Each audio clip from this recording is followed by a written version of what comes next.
It's been over 6 years since the Super League title was claimed by the residents here at Headingley.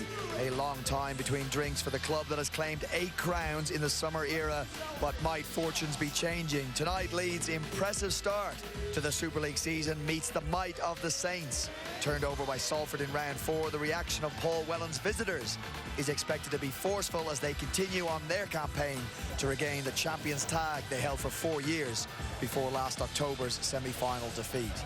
Well, the Rhinos and Saints are both sitting inside the top 6 and on 6 points apiece after solitary defeats this year. Both are sitting below the current champions Wigan, who are 2 clear at the top, courtesy of a win last night in round 5's opener.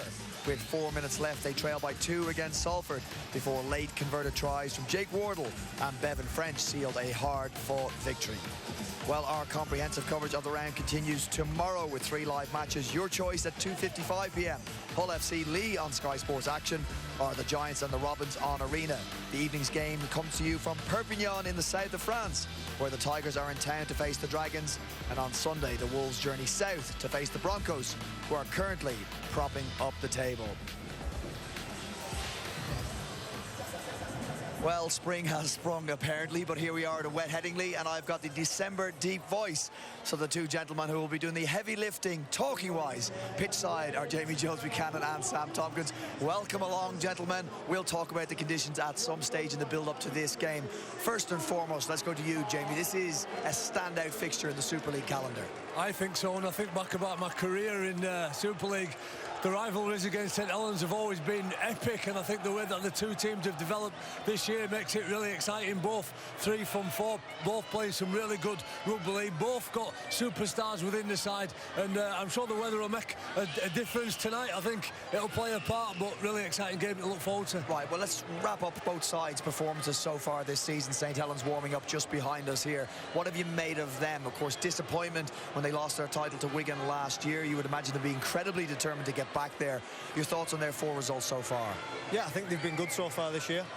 You know, we've spoke about St Helens wanting to make a point this year, which is probably testament to the high standards they have. You know, last year they narrowly lost a semi-final that could have gone either way, but by the standard they set in the previous 4 years, you know, that was not a great year for them. But they've been very good this year. They'll be hurting from that Salford loss.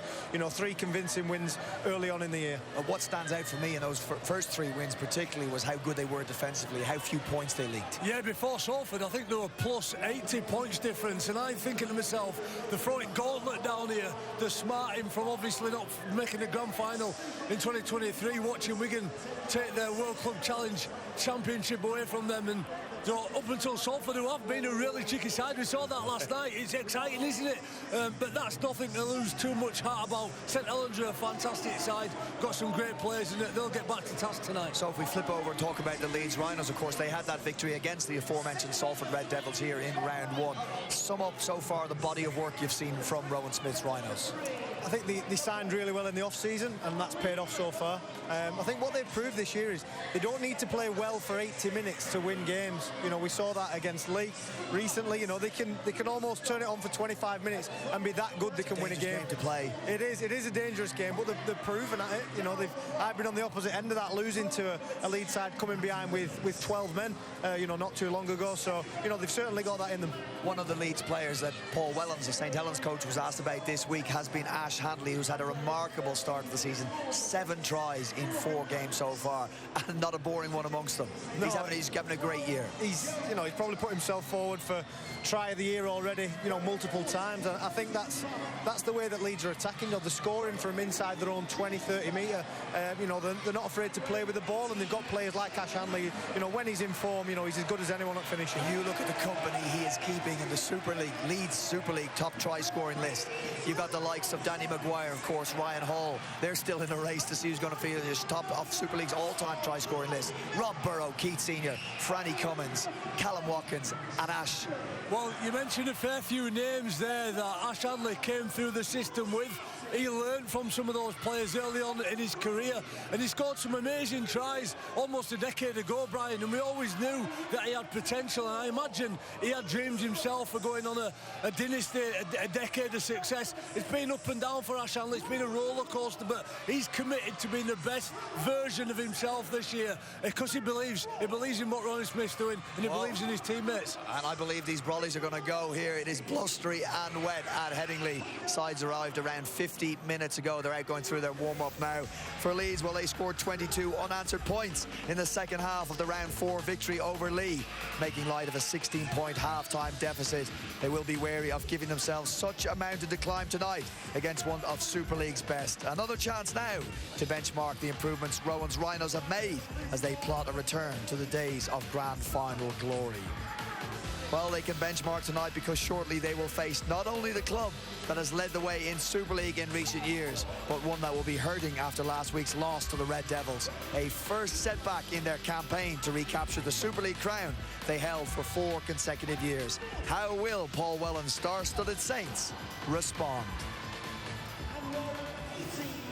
Okay, if we are to see Leeds or St Helens are both in an October grand final, I'll put it to you, gentlemen, it may be on the back of a particular position being filled this year, and it's the hooking role for both sides.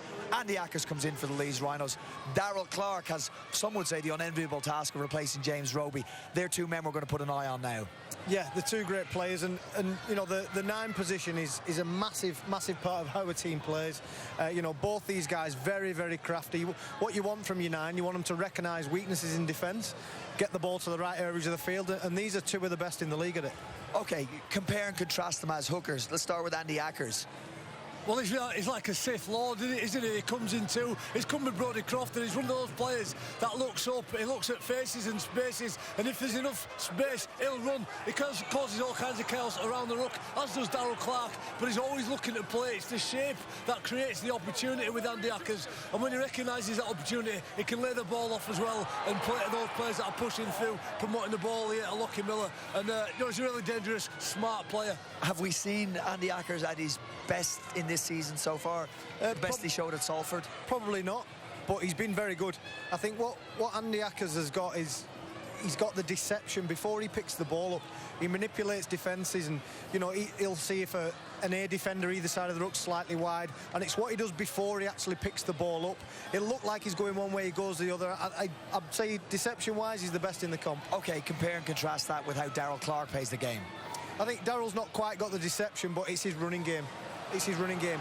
He's as quick as anybody off the mark. He's, you know, you look at fast players, normally your 6s and 7s, your fullbacks, but Daz off the mark is as quick as any. He gets past markers so easily and creates, and you know, he's a really smart attacking player. He's not the biggest of players, but he's very, very strong as well. And he just fits into the St Helens DNA. When you think of Kieran Cunningham, Mickey Iam, James Roby at their best, getting out of dummy half really quick, almost impossible to defend against. The tear markers, A defenders to pieces, and when you start tucking in the middle, it creates all kinds of opportunities as well on the edges. If you gentlemen were picking an England side tomorrow, who would be your starting 9 out of those two? Out of those two? For me, it'd be Daz Clarke. I feel like he's a little bit more proven, and you know, he creates chaos every single week. I'd agree right now, Darrell Clarke. Okay. Andy Ackers has got some competition breathing down his neck. I wanted to mention Jared O'Connor because he had quite a remarkable introduction to the Leeds Rhinos side, not missing a game, I think, last year, and ever present, and we know what he brings. So Andy Ackers has got the responsibility to perform in that position, but also knowing that he's got some strict competition in Jared O'Connor behind him. Yeah, and I think it's not economical, is it, to carry an out-and-out or 2 out-and-out hookers in a full team. So you need a player who can come on, maybe play it middle, play a bit of 13, back row. Jared O'Connor can do that. No, like Sir Chris Atkins, he's probably one of the best in the league. You need a versatile second player who can sit there competently, get the ball off the deck, and play your halves. And Jazzy is a great example of that. If you want a player who plays above his weight, it's Jared O'Connor. It is, certainly in defence. It doesn't matter how big people are. I'm sure Alex Walmsley, someone like that running straight at him, it doesn't faze him, does it? It's great that Rowan Smith can decide, you know, Ackers is going really well. we'll chuck O'Connor on as well, because he'll still do a job somewhere. Yeah, he has lifted them in the 3 games that they've won so far this season. Okay, we want to broaden out the conversation about that all-important number 9 role. And we asked you, Jamie and Sam, to tell us who you thought were your top 5 hookers in Super League. We'll start with you, Jamie. Some interesting selections here. You went with Lee Leopard's Edwin Ipape in first place, Darrell Clark in second, Andy Ackers in third. And this is where it gets interesting. Matt Parcell and Chris Atkin, who aren't even the starting hookers at their respective clubs. Please explain. Yeah, well, Edwin Ipape, I just think he fits, square pegs for square holes. I think when he's playing well, that's when Lee are exceptional. He's got both sides of the game. He can run really strong, difficult to bring down, tears the middles apart, and he gets out off the line as well in defence, knocks the dust off people. We've already talked about Andy Ackers, the way he brings and coincides with his other players, and same with Darrell Clark. I think Matt Parcell, for me, is just a conniving player, really smart, watches his opposition, and he can undo you just through using his mind. And for me, again, I mentioned that Chris Atkin, you need a player who can come off the bench, make a difference. We talk about the spine, he can play cervical, lumbar, thoracic, every bit of vertebrae in the spine. He can play anywhere. Steady on with the metaphors, right? Hey, Sam, what about your top 5? You've gone with a former teammate. Now, I've spoken to a few people about this decision, and he's a player, they say, you can't quantify what he does, but without him, Catalan have got no heartbeat. No, Mickey's certainly the heartbeat for the Catalan Dragons. I've had the luxury of playing with Mickey for a long time, and what he does, he's a leader.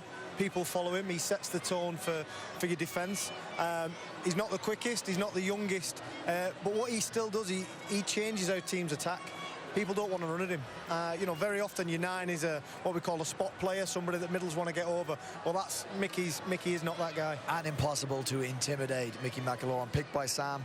In his opinion, the best hooker in Super League. You can let us know your thoughts on that. Let's hear from both coaches now. Shortly, Rowan Smith, but first with Jenna is Paul Wellens. Yeah, thanks very much, Brian. I'm with the head coach of St Helens. Paul, you've played alongside 2 of the greatest ever hookers. How does Ackers and Clark compare? Certainly in the modern era, they're right up there as 2 excellent players in Super League, and certainly we've been doing our homework on Andy this week, and the threat that he posed, I'm sure that Rowan's been doing the same with Darrell. After last week's defeat, you said that the players were really honest with what they could do better. So what can they do better? I think, the way we played the game last week for large parts was really good, but when we were in moments of ascendancy, we failed to capitalise on that. And when you allow good teams back into the contest, invariably you get punished. So that's where I'm looking for us to improve tonight. And given what's up next week, you of course take on the Rhinos in the Challenge Cup. Has that had any influence on tonight's preparations? No, not really. I've spoke to the group all week around just focusing on coming in and trying to get a performance tonight. And I say a performance because I believe that if you get a performance, the result can kind of look after itself. But we do realise that we're coming up against a really good side, so it's going to be challenging. It's also going to be challenging next week, but we'll concentrate on next week when that comes. Paul Wellens, go well. Thank you for talking to us. I'll bring in your opposite number now, Rowan Smith. Rowan, Paul Momorowski misses out tonight. How come? He's got a bit of a shoulder niggle, nothing too much more than that. When you look at your opposition tonight, St Helens, they've only conceded 32 points across the 4 rounds. Is the biggest challenge going to be scoring points? Oh, they're a great team. They have been for a long time. They've always been a great defensive unit, so you've got to play a bit of footy to break them down.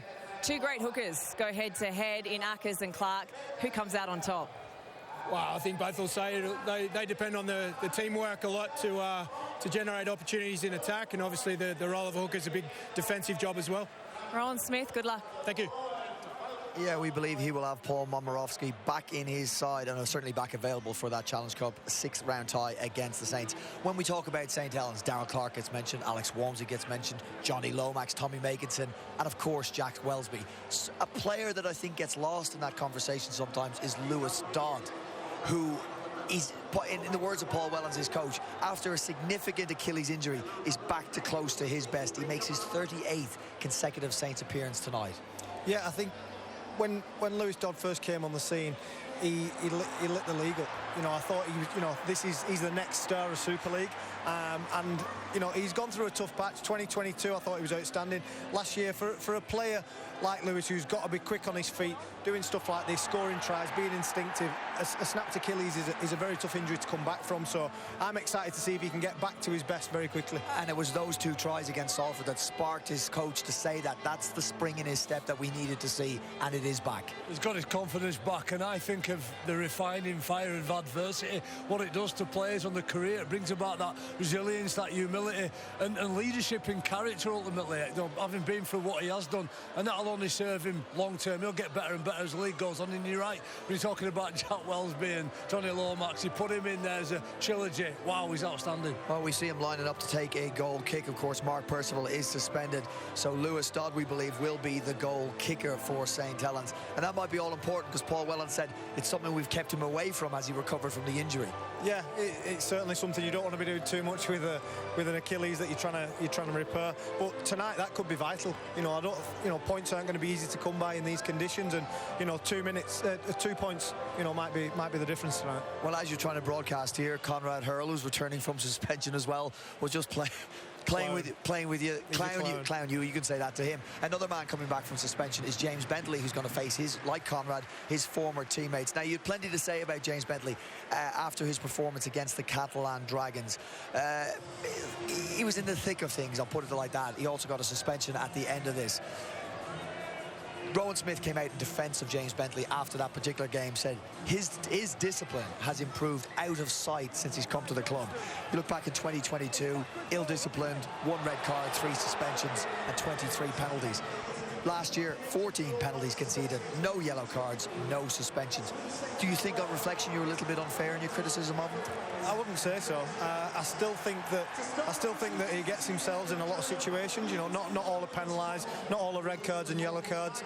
I just think, what is he known for? I think he's known for getting under people's skin. Sometimes teams can get under his skin. He certainly adds value to the Leeds side. He's been successful at Saints. I think his issue tonight will be Saints know him better than anybody, so if they do get under his skin, I think they could probably take him off his game. Is that realistically that we could expect that somebody like Morgan Knowles to start getting into James Bentley? Yeah, without a doubt. Look, James Bentley, we're not all endowed with 10 out of 10 X-factor skill. Some of us just get at it and compete. Every minute of every game, every inch, you got to compete for it. And he plays with his heart on his sleeve. And fans love that, Brian. Fans love him. Because whether they win or lose, when people put the effort in the industry in that James Bentley does, they walk away and say, I can accept that. And that's him in a nutshell. Listen, his discipline's getting better. It's not where it needs to be, but he's accepted that as well, and he's making changes on and off the pitch to mitigate it. OK, this then will be the... fairness to Leeds, they addressed any challenge we put before them when they played the Catalan Dragons. That was quite the benchmark win. Again, it's a step. Is it a step up in class against St Helens today? We'll be stinging after that defeat against Salford. Yeah, I think it's a tough time to play St Helens. After a loss, they'll want to come out and improve a lot of things they did last week. Paul Whelan said they played well for large parts of games. I imagine tonight they'll play well for the vast majority of this game. So it's a tough time to play St Helens.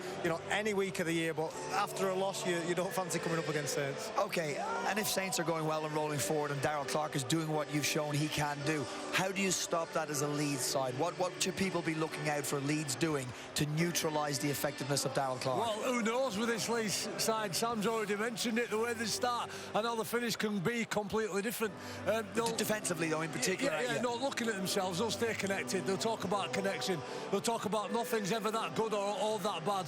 Regardless of where they are on the scoreboard, they'll keep going through their systems. They'll play their roles. They'll go in at half-time, listen to what the coach has got to say, and they'll persevere with it with absolute trust that they'll get the job done in the end. And you've got to remember, they've got to play Saints twice in 2 weeks. Another important game next week as well. I think for Leeds to defend well tonight, the indicator will be how many times Darrell Clark runs the ball. And Darrell Clark only runs the ball if he's off a win. If it's an Alex Walmsley, someone like that has got to quick play the ball, then he'll run. So an indicator for Leeds on how good the defence is, how many times this guy's picking up the ball and having a crack himself. Yeah, male boys choir here singing. There's, of course, lots of tributes to the late, great Lewis Jones. More on that shortly, but Leeds, of course, pulling out all the stops to honour one of their greatest ever players. Saints and Paul Wellens have gained some... you said it last night. You're one of the... Sorry, you're talking about Leeds, I beg your pardon. one of your most favourite sides to watch. The unpredictability of the Leeds Rhinos in attack is something that's attracted you this year.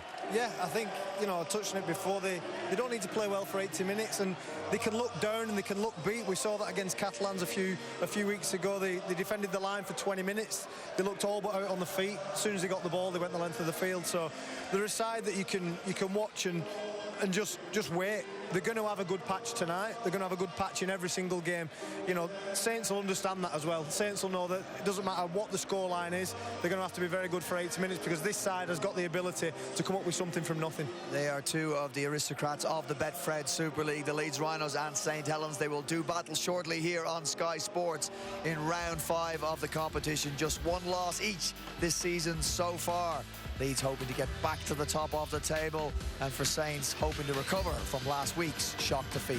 First half on the way after this.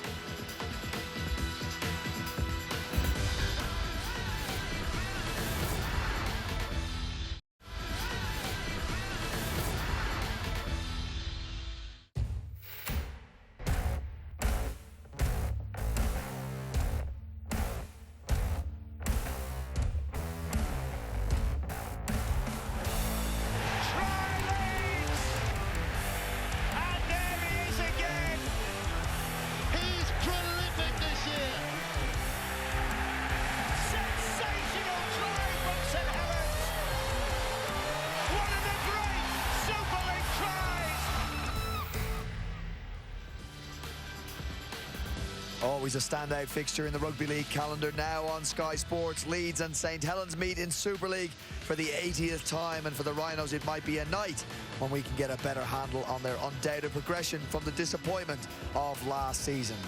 And coach Rowan Smith has made just one change to the 17 that overturned a 16-point half-time deficit to win at Lee in round 4. Centre Paul Moborowski is out, so Reece Martin moves from the pack into the back line. James Bentley makes a timely return from suspension to face his old teammates. Well, Saints coach Paul Wellens has lost Mark Percival after the centre was suspended for the tackle that saw him red-carded in the defeat to Salford. So another returning from a ban in time to face his old club is Conrad Hurrell. Matty Lees is back from injury and straight into the front row. And on the bench, Joe Batchelor makes his first Super League appearance of 2024 following a shoulder injury picked up in a pre-season friendly. Well, when it comes to Super League titles, there's not many better than both these sides here. Leeds Rhinos with 10 to their name, and St Helens an incredible 8. 4 of those consecutively in recent years. Well, they had a remarkable 2023 season when there was just a couple of points between them in each and one of their games. Both have just had the solitary loss this season, and we have a close eye tonight on their hookers. New signings, Andy Ackers for the Rhinos, and Darryl Clark, who has replaced the immortal James Roby for St Helens. Paul, John Wilkin made an interesting point last night, pitch side. He said if St Helens are to go down here, they've also, as we know, got Leeds Rhinos in the just gentlemen, we'll pull back on that. I'm just hearing some news in my ear that Tommy Makinson is out of the St Helens side. We're trying to find out why. We did see him here in the warm-up. That is and would be a huge blow for St Helens. Sam Tompkins, immediate reaction to that. Yeah, that's a massive blow. You know, I think Leeds will be happy with that. I think the work that Tommy does out of backfield, you know, his early carries, you know, on a night like tonight will be very, very valuable. So yeah, that certainly weakens this Saints side. Saints is full of quality though, Brian, and adversity always creates opportunity. I'm sure we'll have a worthy replacement in there, but you're right, big rivalry. Everything about tonight is exceptional. You know, we're looking to send off Lewis Jones as well, one of our greatest ever players. A big game against St Helens in a semi-final 1961 there, where he really stood out and led Leeds to the first ever championship final. We talked about how many Super Leagues we've won. Well, it was part of the first ever one. Well, tributes will be paid by, of course, the Leeds Rhinos Club and Eamon McManus, who will lead out the St Helens side in tribute to the great Lewis Jones.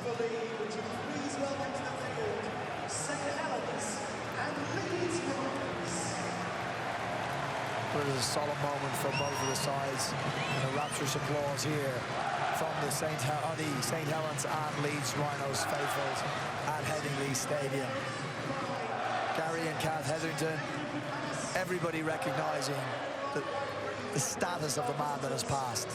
Yeah, and listen, we talked about Ash Hanley and some of the record potentially breaking one-day tries and points that he might score here at Headingley. But Lewis Jones still holds the record for most points in a season. 1957, 496 points at a time when you only got 3 for scoring a try.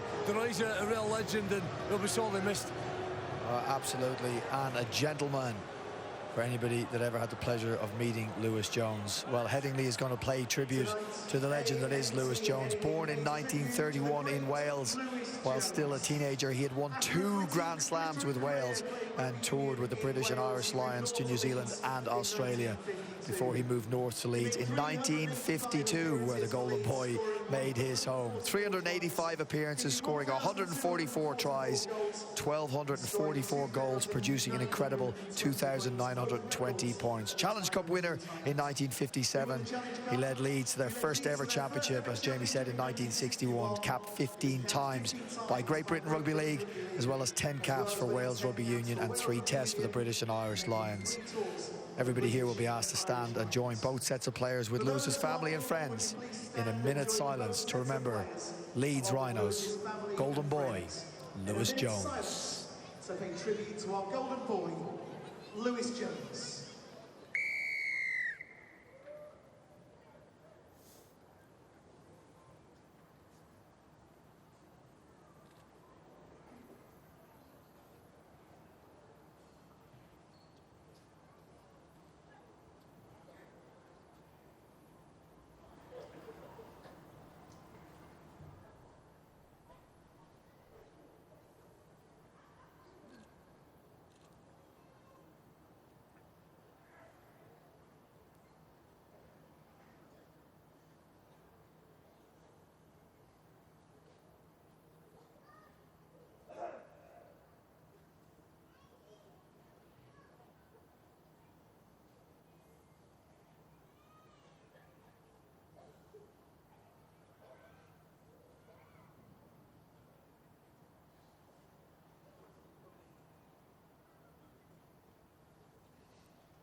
Modern players, Sam Tompkins, know that they stand on the shoulders of giants. Yeah, absolutely. A club with rich heritage, legends, glittered throughout the years, and it's great to pay respects to them today. Okay, the great Lewis Jones remembered here at Headingley Stadium. Well, as they clear the pitch here of the dignitaries, the flag bearers, the hundreds of kids that have come here to watch tonight's round 5 game, we will go to our commentary team for what promises to be a ripper from the Betfred Super League. It's John Wilkin and Mark Wilson. Cheers, Brian. One of the standout fixtures in the Super League calendar. 18 Super League titles between them. 2 of the dominant forces of the modern era. Headingley has been a happy hunting ground for Saints. They've won their last 5 here, but Leeds have won their last 2 and arrive here in good form. We're underway, and it's Leeds who will get first use of the ball, and they'll bring it forward. Saints' first defensive effort. We heard a little bit of breaking news earlier on about Tommy Makinson pulling out. Let's hear from Jenna Brooks, who's pitch side. Yeah, evening, Mark. Just in the warm-up there, Tommy Makinson, I'm told, felt his hamstring go. Not quite sure how serious it is, but he will not be playing tonight. George Delaney has come in for him. Thanks, Jenna. So George Delaney into the 17. Promising forward. And Leeds now working their way out their own end of the field. Smith will carry forward. An impeccable tribute pre-game to Lewis Jones. And now the atmosphere electric here as both sides look to pick up a 4th win of the season. Here is Miller wrestling off defenders, makes his way forward. This will be the last tackle. And Leeds will get it here with Frawley, who will launch it high. At the back is Wellesby, catches it inside his own 10. The Leeds chase is a good one. Pretty good start from the Rhinos. Yeah, solid start from the Rhinos, and a messy play the ball there from St Helens just not attentive from Benison or Wellesby. Lewis Dodd with the smarts just to nudge it to the side and dive on it. But Tommy Makinson, here we see, it's really sharp from Lewis Dodd, good football skills. But it's just a bit of a slack start from St Helens. What an atmosphere we've got here, Mark. This is always a huge game in the calendar. It is indeed. Saints working down the short side with Clark, who thought he'd got markers not square. Jack Smith waves that away. And this is the last one. They're penned inside their own 40-metre, so they're going to kick downfield. The ball will bounce, and bounces kindly for the Rhinos. And Miller now looks to come forward, and he's tackled. Yeah, some disruption for Saints. Obviously, Tommy Makinson and Mark Percival out, so influential for the Saints. Matt Whitley, the back row, will now line up in the centres. Joe Batchelor's now off the bench. He's starting. He's been out. He had a difficult year last year. He's had a really tricky shoulder injury, so that's really going to be tested here tonight. It is. Batchelor, first appearance of the season, his 150th career appearance. It's a momentous night for a number of players here tonight. As the ball works across to this Leeds left edge, and Reece Martin is wrapped up down below us, 10 over halfway. Acker's in at dummy half. We'll get it away to Frawley. Finds Sangare. Been simmed in his last two appearances, Justin Sangare. And he's wrapped up inside the Saints 40-metre line. Chance here for Frawley to launch a high one. He's under pressure. Wellesby waits 10 off his own line. Catches it 10 off his own line. But it's another pretty decent set for the Rhinos. Yeah, solid start from Leeds. Accurate kicking. Some great kick pressure there from Morgan Knowles from St Helens. He's tops the effort areas for the Saints all the time. And Saints just buried deep in the half at the moment. Conrad Hurrell getting a few boos from the south stand here, looking for his 100th career try tonight. Will it come against his former club? As Darryl Clark waits at dummy half. It's a really slow play of the ball. Matautia is it who's just feeling the effects of that tackle. Ball now works its way infield to Lomax. Lomax on his 300th Super League appearance. And this is the last one for Saints, and Dodd will arrow the kick over the top. They're back to collect it. Roberts will stoop, gets it on his own 10. Good chase from the Saints, and Paul Wellens will be pretty happy with that set. Yeah, Lewis Dodd, he's the main kicker. He's only second behind Mark Sneed, who we saw was imperious form with the boot. Well, Lewis Dodd is the second most prolific kicker of the ball, so big responsibility. The conditions here tonight are suited to kicking the ball long, getting that ball to skid and stop, just like Lewis Dodd did there. Martin wraps up by Hurrell. 30 off the line. Miller drops the ball back on the angle. Taken in. Ledsky on his knees trying to pinch an extra metre, and that allows a quick play of the ball. Frawley with a dummy. Had options outside him. Last tackle incoming for Leeds. Now they'll go back, and Croft is going to launch this high. This is a tester. Does St Helens want a piece of this? No, they don't. Ball bounces away. Wellesby's there to collect it. He's always there to collect it for St Helens, but Leeds collect it. It was a poorly struck hit from Brodie Croft. He's gone to spiral the ball, hit it through the belly. It's actually dropped much shorter than he expected, but Jack Wellesby, much like Lewis Dodd in the opening set, just good awareness and used the time to his advantage. He did, but Saints once again are penned inside their own end of the field. And this is where Percival and Makinson are huge for Saints. Mark Percival averages 11.5 metres every time he carries the ball, and him and Makinson and their contribution as a tandem is so effective for St Helens, so maybe going to have to get out of the half differently here tonight. Got up to the 30-metre line. There weren't defenders on the ground, and now there's a chance from a Tautier who carries it, turns and spins, and he's hit just short of the halfway line. Dodd will get it and kick it high. This will hang in the air. Well taken in the end. Miller then fires the pass. We're really starting to see his 7 skills coming to the fore, but Saints get across to this near side and make the tackle. Leeds with Reece Martin, no Paul Momirovski. We don't expect him to be out too long. Ron Smith said he's got a bit of a shoulder. Hopefully nothing too serious. Yeah, nothing too serious. Ash Handley, hasn't he had a great start to the season? We talk about, look, try C scores, well, it's his yardage as well.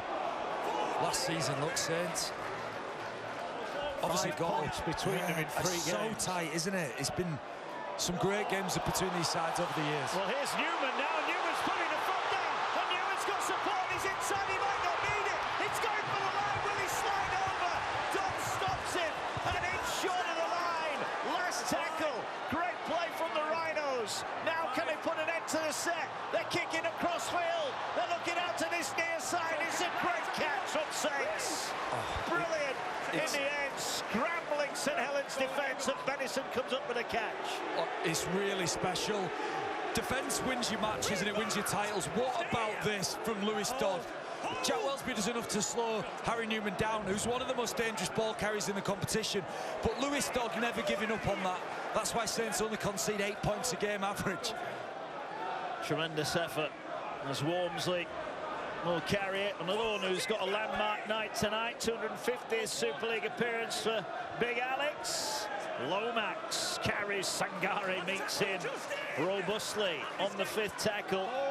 And this will be the end to the set. Another low kick. Miller again is well set, catches it on the full. There's a gasp of expectancy whenever this fella gets the ball. He's not got a lot of rugby league experience, but he's got a lot of rugby smarts. How exciting is he? His lateral movement's incredible, and he stands defenders up and bumps them off. So Lucky Miller, he's proving to be a handful already in the opening 7 minutes. He is. Not the quickest play of the ball there, but Martin will take it. And there's the whistle from the referee. No, you're never in the marker. Not square to play the ball. And now a big chance for Leeds. Yeah, this is one of the hot topics that the referees wanted to clamp down on. In coordination with the coaches and senior players, they decided there was too much of that. Too many players not really making the effort to get back square. And as a result, it was just disrupting teams' abilities to run and slowing the game down. So a penalty there for Saints, Leeds advantage. Well, it will start 10 metres over the halfway line, Leeds. Martin's going to be asked to tap this one again. And he will opt to run it in himself, and his former teammate Conrad Hurrell is first to meet him. But a big chance this for the Rhinos, who are inches away with Newman a few moments ago. And Alexi battles his way forward. Rose Smith looking on, looks quite happy with the start so far. Can Leeds put some points on the board? Short pass to Martin, another great tackle. This time it's Lomax who's in there, but it's a set restart for Leeds. So the pressure is starting to build here. And Miller decides he's going to come down the short side. Gets a pass away. Hanley trying to work his way forward. He's tackled 8 metres away. Leeds are knocking on the door here. Lomax is down on this near side. Frawley does really well to collect that. It was a horror pass and almost gets his way through. But Leeds are 10 out here. Ackers will get it away to Smith. Smith's got runners outside him. They've got numbers. Ball over the top. Roberts for the corner. Cuts back in and scores. First try of the season. Or is it? Or is it? James Smith wants to check it. He thinks it's a try. Have Leeds broken the deadlock here?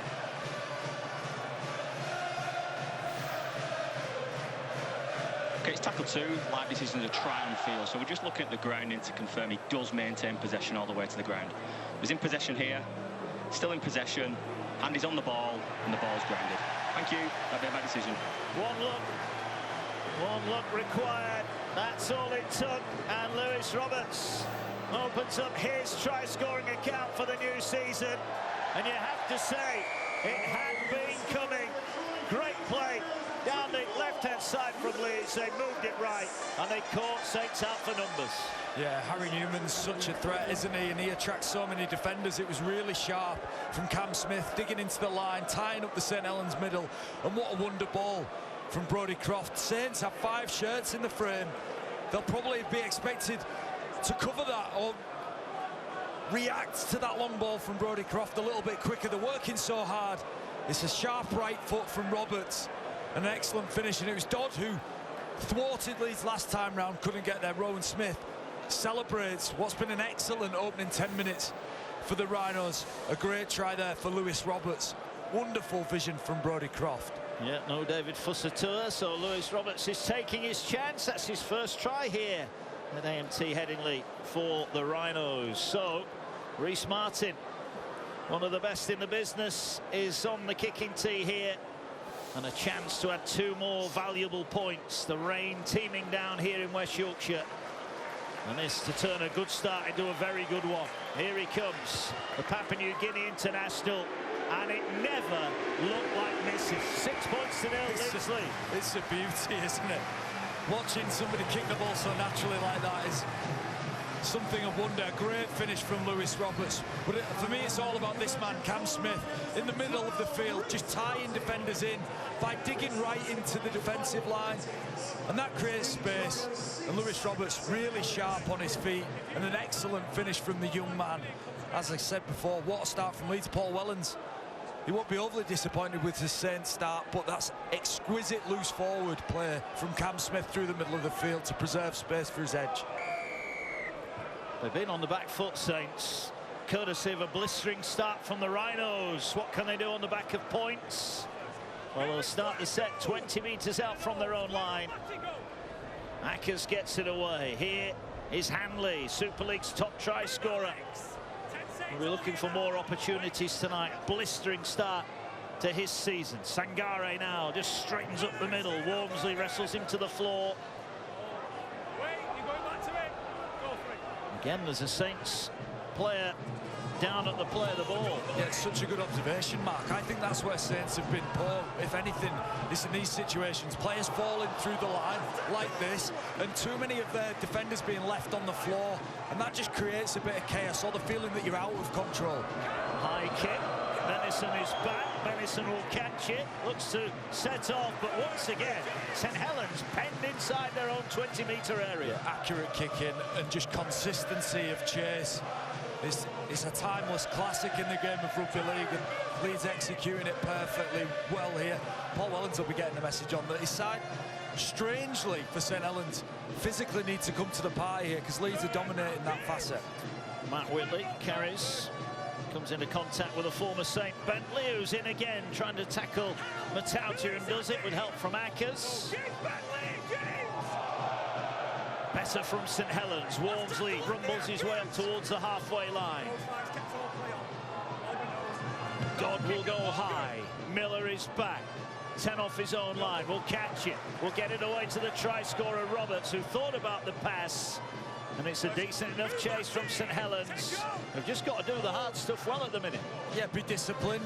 The penalty was a killer, wasn't it? How important are penalties in the modern game? Another 6 again for St Helens in the previous set also.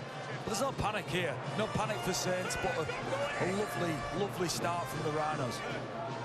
Here they are again, attacking this short side. Frawley gets it away. Good carry there from McDonald, who was sent off in this fixture last season. Here now is Cameron Smith. Smith heads centre field. He's stood up in a 3-man tackle. Last one coming in for Leeds. As Ackers looks to his right, finds Croft, who launches it high. Over on the far side is Blake Duswell. Gets off the ground. But it's like deja vu, John Wilkins. Saints just can't get the ball any further upfield. There's a lovely chase, one-man chase from the irritant that is James Bentley. He got Blake just as he caught it. You've got to credit the kick from Croft. The timing of that kick and the distance on it just allows the chase to get there. Does. Saints just trying to punch out another set. Wormsley finds his front. Plays it now. They come to Lomax. Lomax momentarily had numbers on that edge, but didn't risk the pass. And now there is a Saints player down, injured in back play. They're going to run it. Now they'll poke the kick down the line. Oh, a bit of a mess there from Miller. Picks it up at the second attempt. But now he steps past one, and he's got Hurrell in front of him. He goes past Hurrell. He almost went past Lomax. Wow. Miller at his brilliant best. He is lightning. And now they're looking to launch an attack down the right-hand side. Bentley had the support back on the inside from Newman, but opted to keep it. Here is Newman now. Fancies a run at a broken line, but he has to take the tackle. 30 away. But Leeds are pouring it on here. The pace of play is proving difficult to live with at the moment. Ball centre field to Frawley. Turns it back inside to Smith. Saints happy to defend that. But they've been broken a couple of times early on here. Ball comes on this near side. Ball, not the best pass. Bounces to Hanley. Hanley will get it away. Nowhere for Miller to go, so he'll get it away to Brodie Croft. Croft with a step, another step, 3 steps, going through the gap, needs some support. Croft still going, gets it away to McDonald. He cuts in field, and he will be tagged at 15 out. This is brilliant from Leeds. Can they add some more points to this early pressure? As Frawley will kick across the field. Blake comes in off the wing, ball's on the ground. It's picked up by St Helens, and the referee's happy that can play off. Oh, it's champagne from Leeds, and it's all about Lucky Miller and Brodie Croft and their agility, the ability to change direction, and it's causing St Helens all sorts of problems in greasy conditions. The last thing you want as a defender is somebody like this man Miller, who is so agile he can evade you in just fractions of a second. It's hard to think it's only his 24th game of rugby league. He's not bad. He's going all right, been a good signing.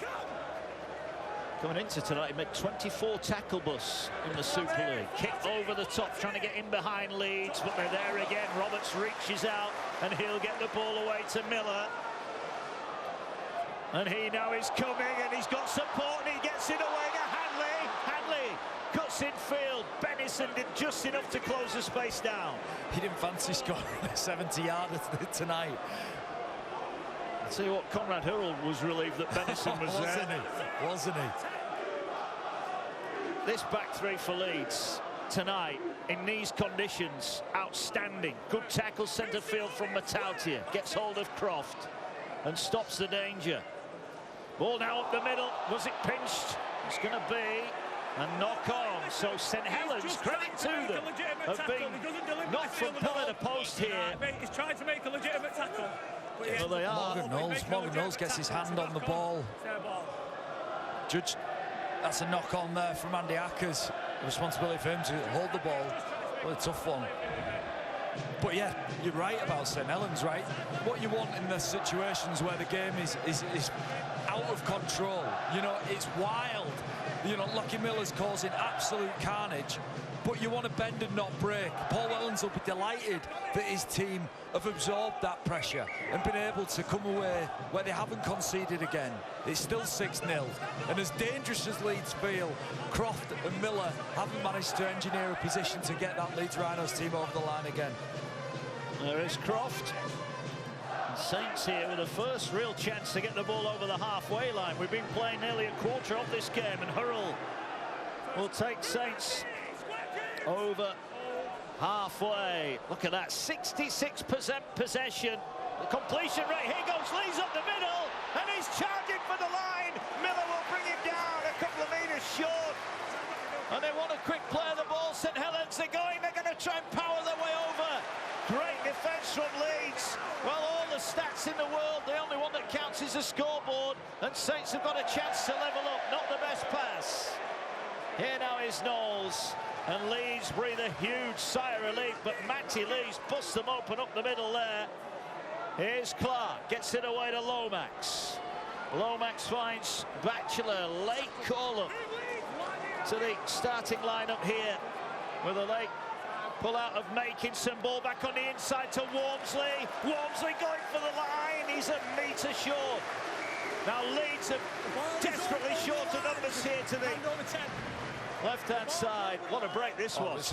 It's a gorgeous ball from Morgan Knowles. Ball playing, using Matty Lees, who's got real speed for a front rower. You know, he's mobile through the middle of the field. And the combination between Morgan Knowles and Matty Lees is delightful. Saints held up on the last tackle. It's almost a quarter of this game gone so far. Now it's Saints' turn. No Tommy Makinson, injured in the warm-up, out tonight. Big blow for Saints. Well, just had a text off him. He says, my back, hammy and bum all locked up. So that's what he said. Okay. All worked its way forward here with the Rhinos.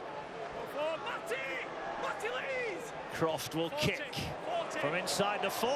This could be a very good kick. He won't quite have the distance to get it over the sideline as Wellesby brings it back, but it's another brilliant Leeds chase. Yeah, they're connected and committed to how they're chasing the kicks, and they've obviously got a kick plan here because everybody's on board with that. And they're all back tomorrow. And the triple header of Super League action as well. Huddersfield, Hull KR, Hull, Lee. And we round the day off. Catalans against Castleford, 5:25. And the round completed after the NRL action on Sunday as London take on Warrington. Saints are back in it feels now, though. Just the first time they've really had any field position, and it came through Morgan Knowles and Matty Lees and their combination. But their issue, Saints' issue, Paul Wellens referenced it, is being clinical and ruthless and scoring points when they're in the ascendancy. So they'll look to really maximise the time that they have at the Leeds end, but more importantly, score points. Well, Todd had a lot of time there, and the ball will bounce kindly here for St Helens, and they'll get it on this near side, and they're going to put a second kick in here. The bounce, kind, and Miller steps out of a tackle. It's like tackling fresh air, isn't it? Oh, they're the kind of manufactured kicks that when they land in Lucky Miller's hands, that's alarm bells, isn't it? He's looked dangerous when there's no space, so give him a second. Give him half a second. Well, he's beat every man, hasn't he? I love it in rugby league at the minute. We've got players in our competition who can still beat men. Another penalty here for St Helens. I said about penalties for Saints. It's a killer to just lazily be one step offside. I think it's Batchelor who's just offside. Yeah, just went a yard too soon. It's the kick over the halfway line. So Leeds who lead courtesy of that Lewis Roberts try. They have had a couple of other opportunities, but Saints have also come close. Leeds now centre field will carry the ball forward. Gudemond into the action, upended by Batchelor and Lees. Knowles involved as well. Ackers steps out of dummy half. A planned move from the Rhinos, and here they come back down this near side. Miller tries to bump off one. He's trying to bump off two, but surely this time they've got him. And Saints will drag him down. A giant net for him. Two men in the tackle. Error. Yeah, 2 men in the tackle. I think Lomax is claiming that he'd left the tackle and left Batchelor on his own to effect a steal. But Lucky Miller proving how dangerous he is. Lomax is involved. Batchelor can't sense that Lomax is involved. Maybe suggesting the ball was lost. But Rowan Smith, he's no doubts. Take the two. 30 metres away and a chance to open up a 2-score lead. We mentioned those tussles last year. So tight in all three.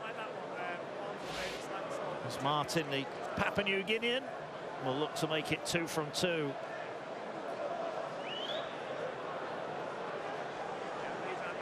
The Leeds team, John, in a big huddle just to the side of Rees-Mogg. You just see them on the right of your screen there. Yeah. They're just saying, Lucky Miller, just keep doing that. Keep creating absolute carnage defensively, just disrupting St Helens and asking questions. Him and Brodie Croft, really exceptional. You can't underestimate also the contribution of Cam Smith and Matt Frawley to that. The structure and organisation allows maybe those players like Miller and Croft time to just bounce around and dance and do what they do so well. Here's Martin then for an 8-point lead. Strikes it true, and the Rees chant goes around AMT Headingley. 8 points to 0. The Rhinos faithful enjoying this start. Batchelor's penalty. Yeah, conceded. Discipline from Saints has been an issue. Maybe 3 penalties conceded. Batchelor just hands all over the ball. Lomax in the tackle. The ball squeezes out. That's a penalty. And Rees Martin, you know, if you give a penalty away against Leeds, any side, anywhere inside your half, that's 2 points, isn't it? He's deadly accurate with the boot. Lomax confused. Yeah, asking the question. And Jack Smith answered with a blow of his whistle. And here come Leeds again. Walmsley gets a breather. James Bell into the action for Saints. So here comes Martin filling in at centre. He's tackled 20 metres off his own line. Ackers gets it away. Yeah, so both Bell and Knowles on the field. Morgan Knowles push up to front row, and then James Bell comes on as a loose forward. It's another loose ruck from St Helens. Too many of those. And Ackers almost breaks away. Vital tackle from Lomax. And they're coming down the short side again. Frawley to Martin. Hanley takes it in. Hanley now breaks through one. Scrambling defence, Lomax, but it's a forward pass. I think the final pass to Hanley is adjudged to have gone forward. Yeah, it was lovely again from Leeds. It was Miller just handed it on to Frawley, and then Frawley finding Reece Martin. I felt like Ash Hanley overrun it. It's a good defensive read from young John Bennison, though. He comes in on this pass and puts Reece Martin's skill under all sorts of pressure. The South standers aren't happy. They don't think that's forward. The referee's giving it Reece Martin. He's not certain that was forward either, but tell you who'll be delighted that was forward. The Saints. Just making a point. Yep, James Bell on the field. He brings a real point of difference for St Helens. A very different player to Morgan Knowles. A real willingness to organise shape around him. Very similar to Cam Smith and the Leeds Rhinos. Yeah, and he's got good hands as well, hasn't he? When he takes it into the line. The ability to pass as Clark. We mentioned the two hookers at the start of play. But it's Andy Ackers, you feel, who's having the better of it so far, but here comes St Helens. Lee's tackled. Ball back to Bell. Bell bumps off one, and another one. Ducks his head under, has another carry. Good meters post-contact there for the visitors. As Lomax now challenges the line, gets it away to Hurrell. Hurrell runs at Martin. Dingerby trying to get an offload away there. Last one here. The Saints about to open their account tonight. Lomax floats the kick high. No real pressure on it.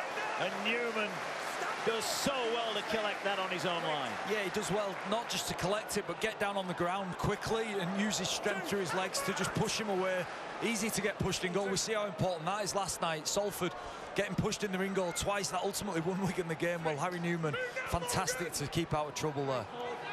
These are tough carries now, though, for Leeds. Roberts slow to his feet. Ackers gets it away now. They thought about expanding play. We've seen that a lot already from the Rhinos this year. The willingness to throw it around inside their own half. Strong carry again from Martin, but that's the last one. So Saints have restricted the meters. Can they get some pressure on the kick? Croft will hoist it high. Will bounce in front over on the far side. And it's brought forward by Blake. Decent kick return from him. It is, and this is where field position just starts to turn, isn't it? Saints are edging the way up the field. You know, penalties aside, you felt like Saints are just gradually sort of easing the way back into this game. And for all that blistering rugby from Leeds, Saints did hang on. They refused to break. They trail by 8, but they score next. They're right back in the contest. Ball's come free, and it's a knock-on. That will not help the St Helens situation. No, the opening 28 minutes has been punctuated by errors and ill discipline from Saints at times. There's a question whether there was a Leeds hand on the ball. It's greasy. You've just got to keep tight on that. And the fight to get up and play is often where errors happen. When you're fighting hard to get up and play that ball, it's probably a symptom of, you know, we spoke about Andy Ackers having a great, great evening here and running a lot. Well, the rucks that he's been running off have been fractured, and that's just created space and time for this man to be effective. On the flip to that, his opposite number, Darrell Clark's had slim opportunities to do so. Hanley at first receiver. They're messing about on the floor there, trying to slow things down.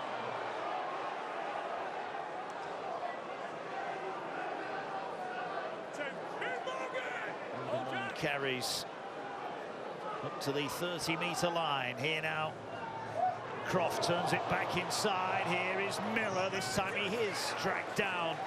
Good work there from Wingfield, who's off the bench. Short side play for the Rhinos. Little kick in behind. Wellesby's turned around. Did really well to get past one. And he does well to get 5 metres off his own line. But here come Leeds now, hunting the error. These are big carries for Saints. Yeah, it's a smart kick from Brodie Croft just to bring the defensive line up. And what a tough place to get out of. Such a tough part of the field to get out of. Almost that 10 in, 10 out in your corner makes it very difficult. Nice run from Bell, and he's going to earn his side a penalty here, and he didn't like it. Has a bit of a lash out at Ackers on the floor, but they've done well there, St Helens. Yeah, it's footwork from Bell, and in greasy conditions it just draws the penalty from Andy Ackers, who just leaves his arm outstretched, catches Bell high, and it's Saints maybe only the second opportunity down this end of the field. Can they turn it into points? Wingfield takes it forward. They start 40 metres out. The Saints. Now they'll move it to that far side. Matautia is wrapped up inside the 30. Clark in at dummy half. Bell just offers the ball, and it's carried forward by Knowles. Great leg strength from him.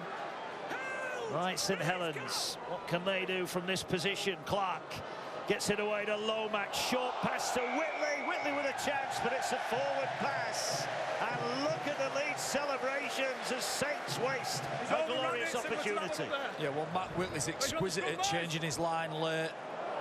Maybe the timing just a little bit wrong. Matt Whitley loves to drop to the outside shoulder of defenders. He pretends that he's running straight and changes that line. He's been really effective at that. Paul Wellens knows what quality is signed in Matt Whitley. Saints not quite getting it right there. And the first half so far for Saints has just been punctuated just by not quite good enough in certain areas. Leeds will get the ball 10 off their own line.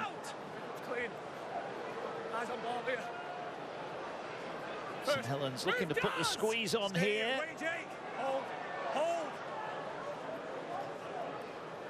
As Leeds looking to move it to this edge. They did have Hanley free on the outside.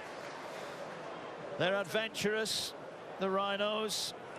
As Martin carries strong. Good challenge there from Batchelor. Now coming forward into the action is Tom Holroyd. In sub the last two for Leeds. Are they going to move the ball back to this Leeds left? Ackers is wrapped up centre of the field.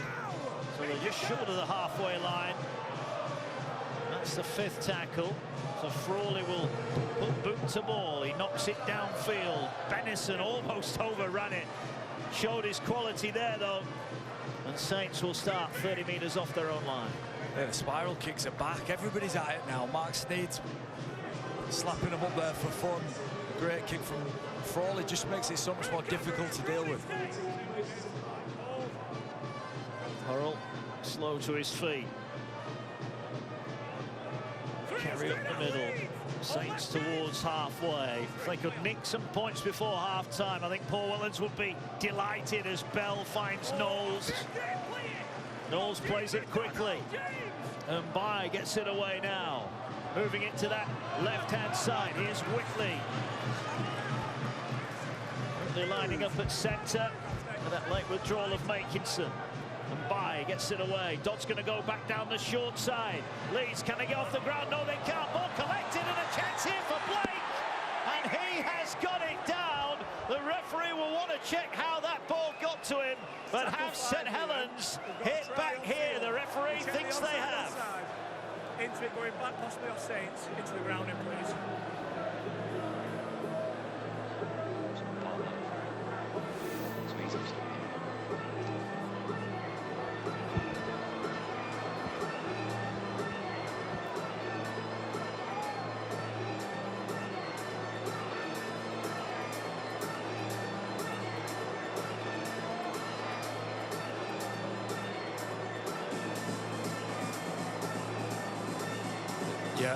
Yeah, so they're just checking the onside, offside. It's a great kick from Lewis Dodd. Expertly timed, it's a jump. I think there's a question whether that's come off the Saints man or a Leeds man. See off the tighter angle here. It's a contest, isn't it? Jack Wellsby and Bentley.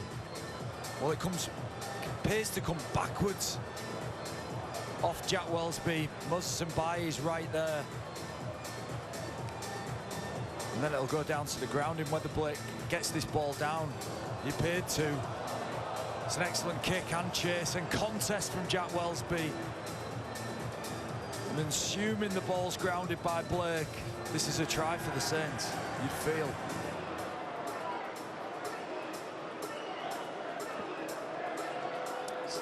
So St Helens have hit back here, and Wonga Blake's first try for St Helens is confirmed. Well, they say never write off the Saints, and they've been under the pump for 33 minutes here, but they've come up with a vital score. Yeah, they've been second best for 33 minutes, but defensively they've just dug in. Leeds have been by far the better team, and it's a conservative kick from Lewis Dodd. He just pops it into a good area. It's a contest from Jack Welsby and then Mbaye to Blake to finish in the corner. Look, I think Leeds have looked deadly, haven't they? And they've been so exhilarating to watch. But sometimes it's the most basic things. Just an accurate kick, an organised chase, and a finish from Blake. And you're right, Paul Wellens will be delighted with that 4 points. Can it be turned into 6?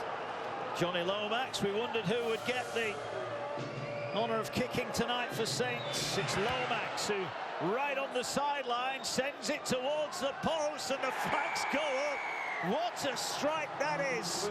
Big travelling contingent from St Helens, and they are delighted with that conversion to Blake's try. Oh, it's a beauty kick from Johnny Lomax. Not a bad one here from Lewis Dodd.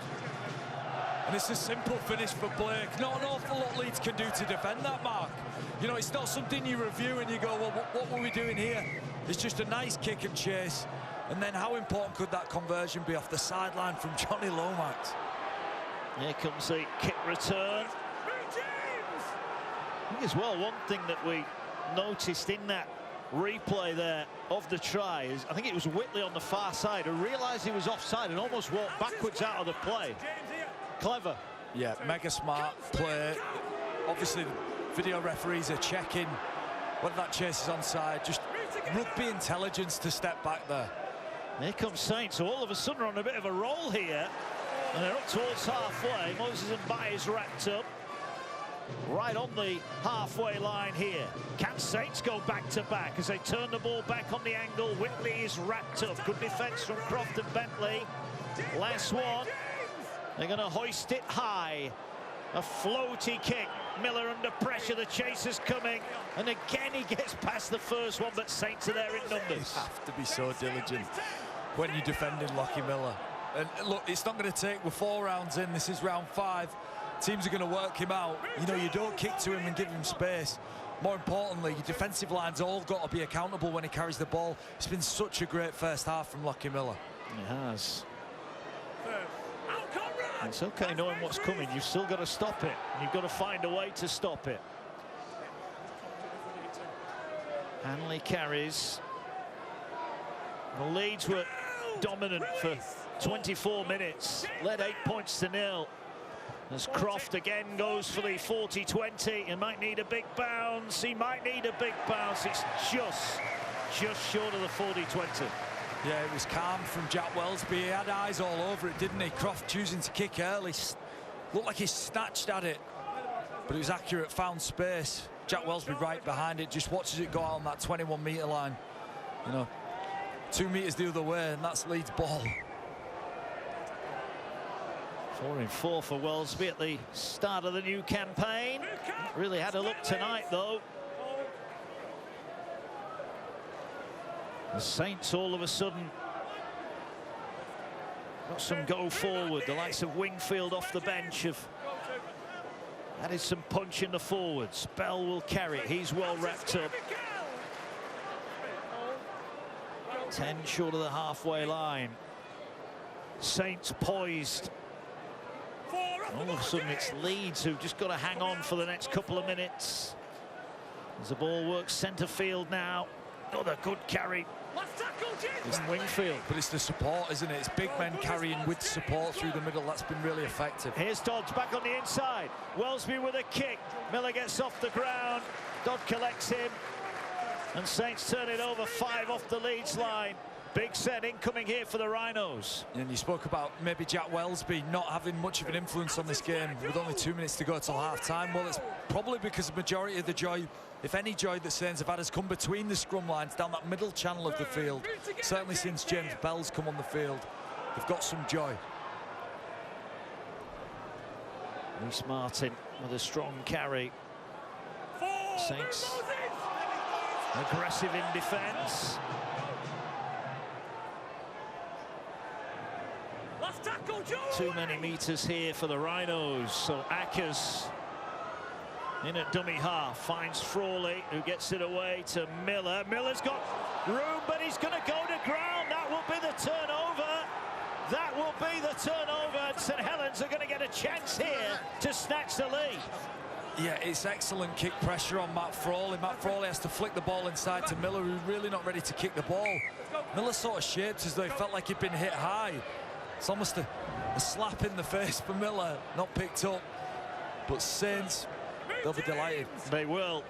If they can get the lead here, this will be an amazing turnaround. A half that Leeds were dominating. Now they're hanging on. And Baye gets it away to Dodd. Dodd finds Lomax. Lomax drops it off to Hurrell. Hurrell sidesteps his way past one. Wrapped up by Akers. Still time left for Saints here.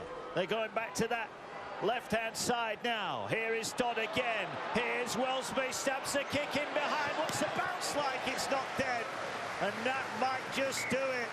Paul Wellens holds up his notebook. He knows the half is done, but he'll be pretty happy with a response from his side. Yeah, some real fight from St Helens, but it's been about this man and some quality from Leeds, hasn't it? A stunning half from the Rhinos. Very entertaining stuff. As indeed. Well, it's a standing ovation from the home fans. Lewis Roberts tried, put Leeds in front inside 10 minutes before Wonga Blake hit back. At half-time here, nothing between the two. It's Leeds Rhinos 8, St Helens 6.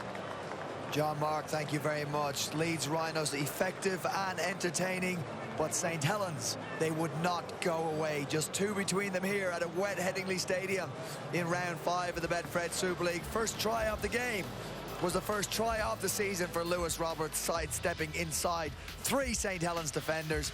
We'll discuss that with Jamie Jones-Buchanan and Sam Tompkins after this break.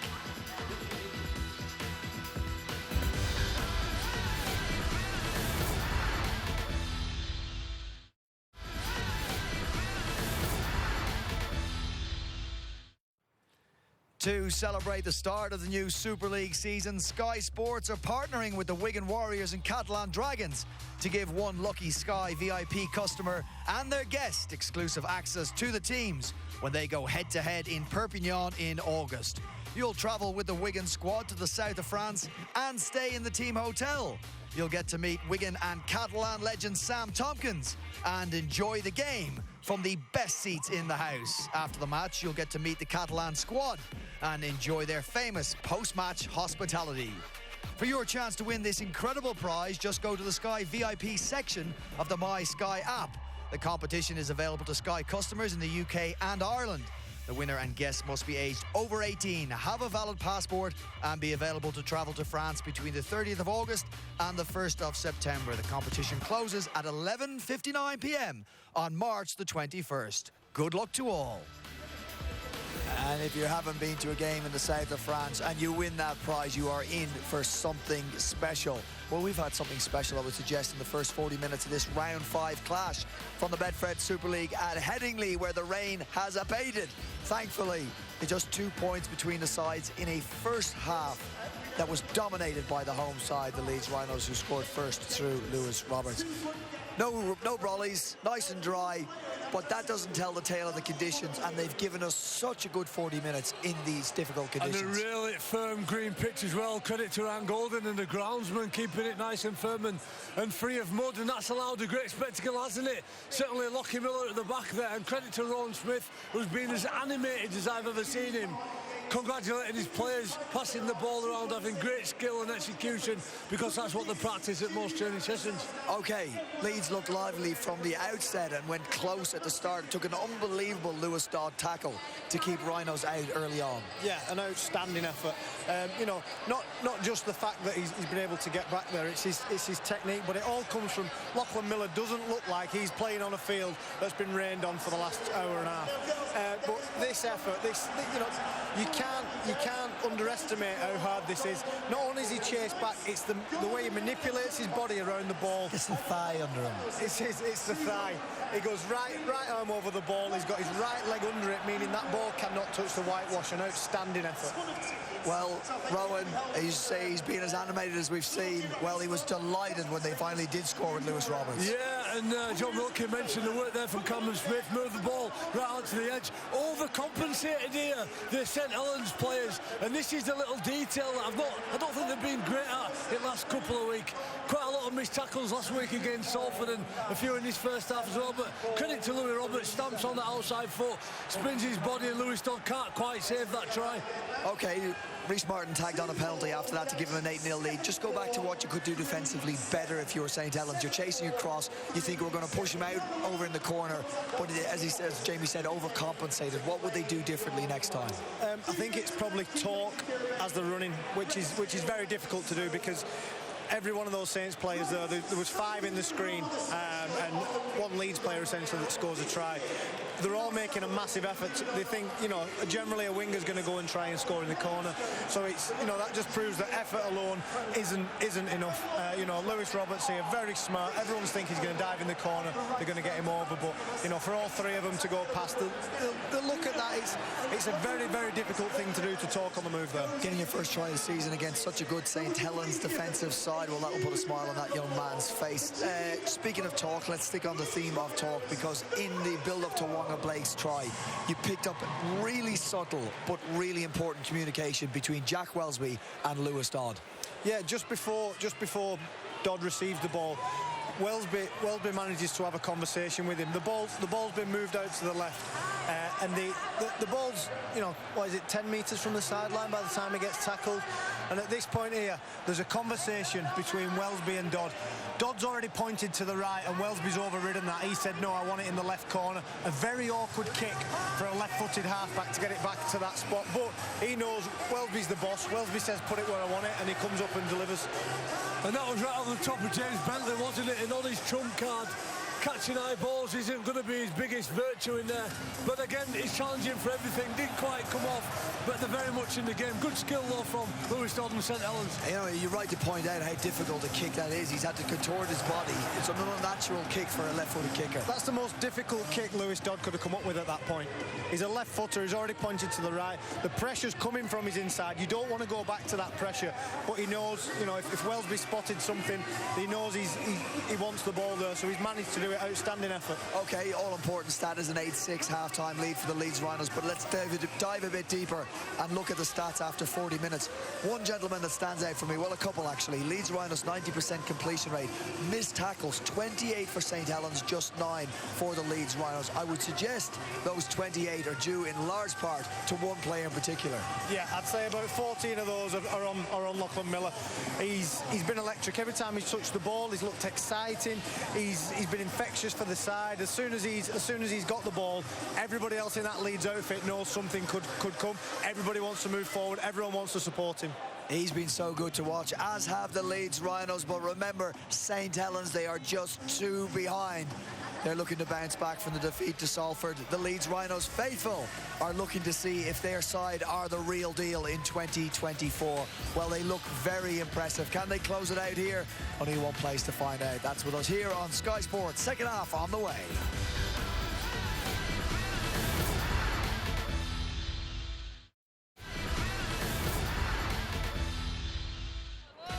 Gets the dummy half. We didn't find anybody.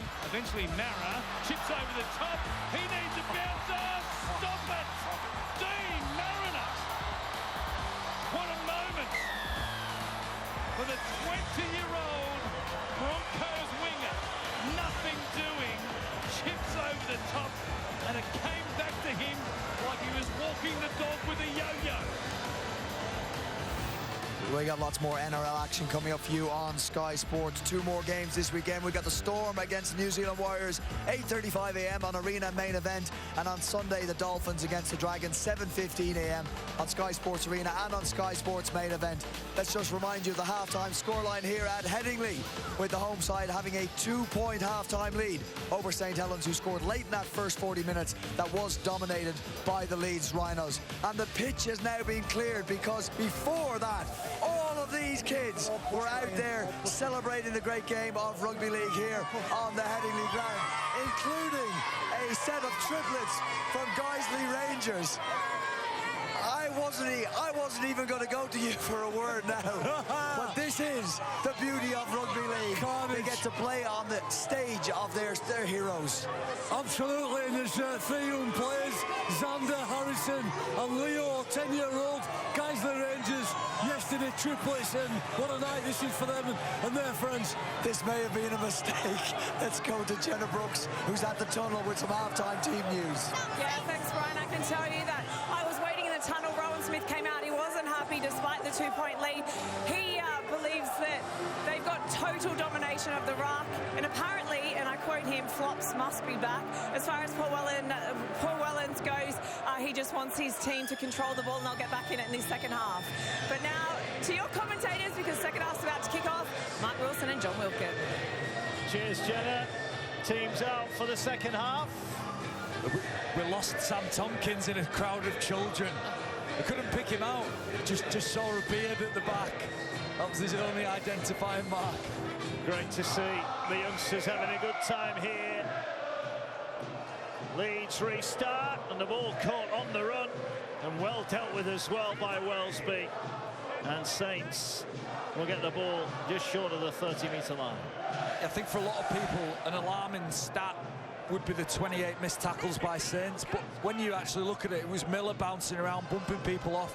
Saints quite often miss the most tackles at the end of the year. Now, for me, the most telling thing is line breaks, and that's where Leeds looked dangerous, didn't it? They created line breaks. That's what they need to do. Well, there might be a line break here for Saints.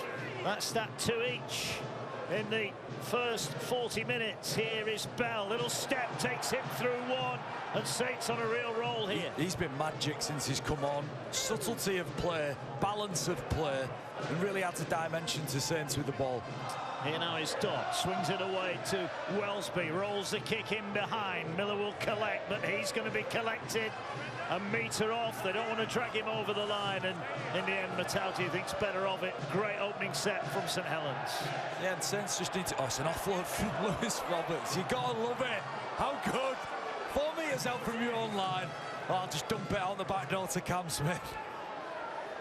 Well, Smith was there and alert to the threat. Look at this, love this. I'm in a bad position. Hey, Cam, take over.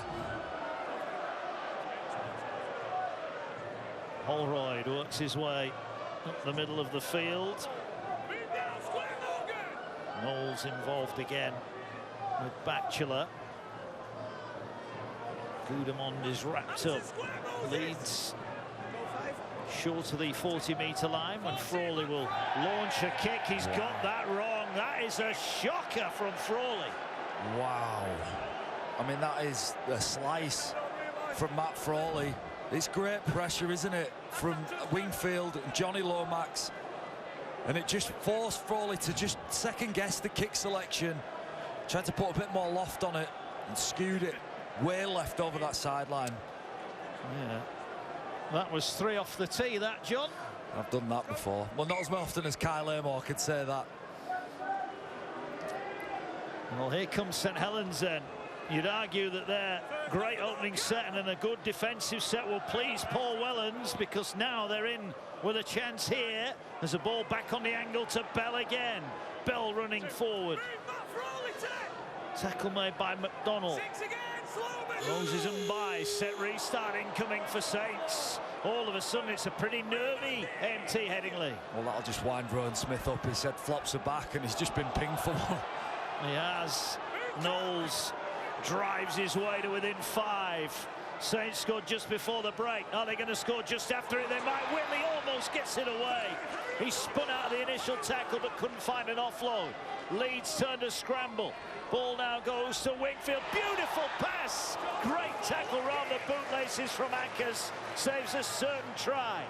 And by now swings it to the right-hand side. Batchelor trying to power his way through. Last one for Leeds to hang on. They're coming back centre field here with Dodd. They're going to run it. Ball dropped and knocked on. And it's Leeds' turn to defend their own line well. Yeah, tidy defence from Leeds under all sorts of pressure from Saints through that middle third of the field. Wellesby couldn't quite take the pass in and just trying the offload to Wingfield on the inside. Ball to ground. Some encouraging signs for St Helens. You know, that combination of Wingfield and Bell looks just dangerous all of the time. But great defence there from the Rhinos. Real steal from the Leeds Rhinos. Yeah, textbook tackle from Ankers prevented the try. Here's Ash Hanley. All works its way to Croft. They're going through the hands here. Leeds are trying to launch a counter. Nowhere for them to go. The ball is infield to Miller. Miller skips across, but he's wrapped up just inside his own 40-metre area. Now Frawley will move it across to that far side. McDonnell is wrapped up, shy of the halfway line. Come back now. A high kick floats, but is well dealt with by Bennison. And Bennison now will look to launch a counter of his own. Blake, though, is wrapped up. The importance there of the line being level across the field. Yeah, they have every right there, Lewis Robertson, Harry Newman, to sit back on the end of the kick chase. Well, they didn't.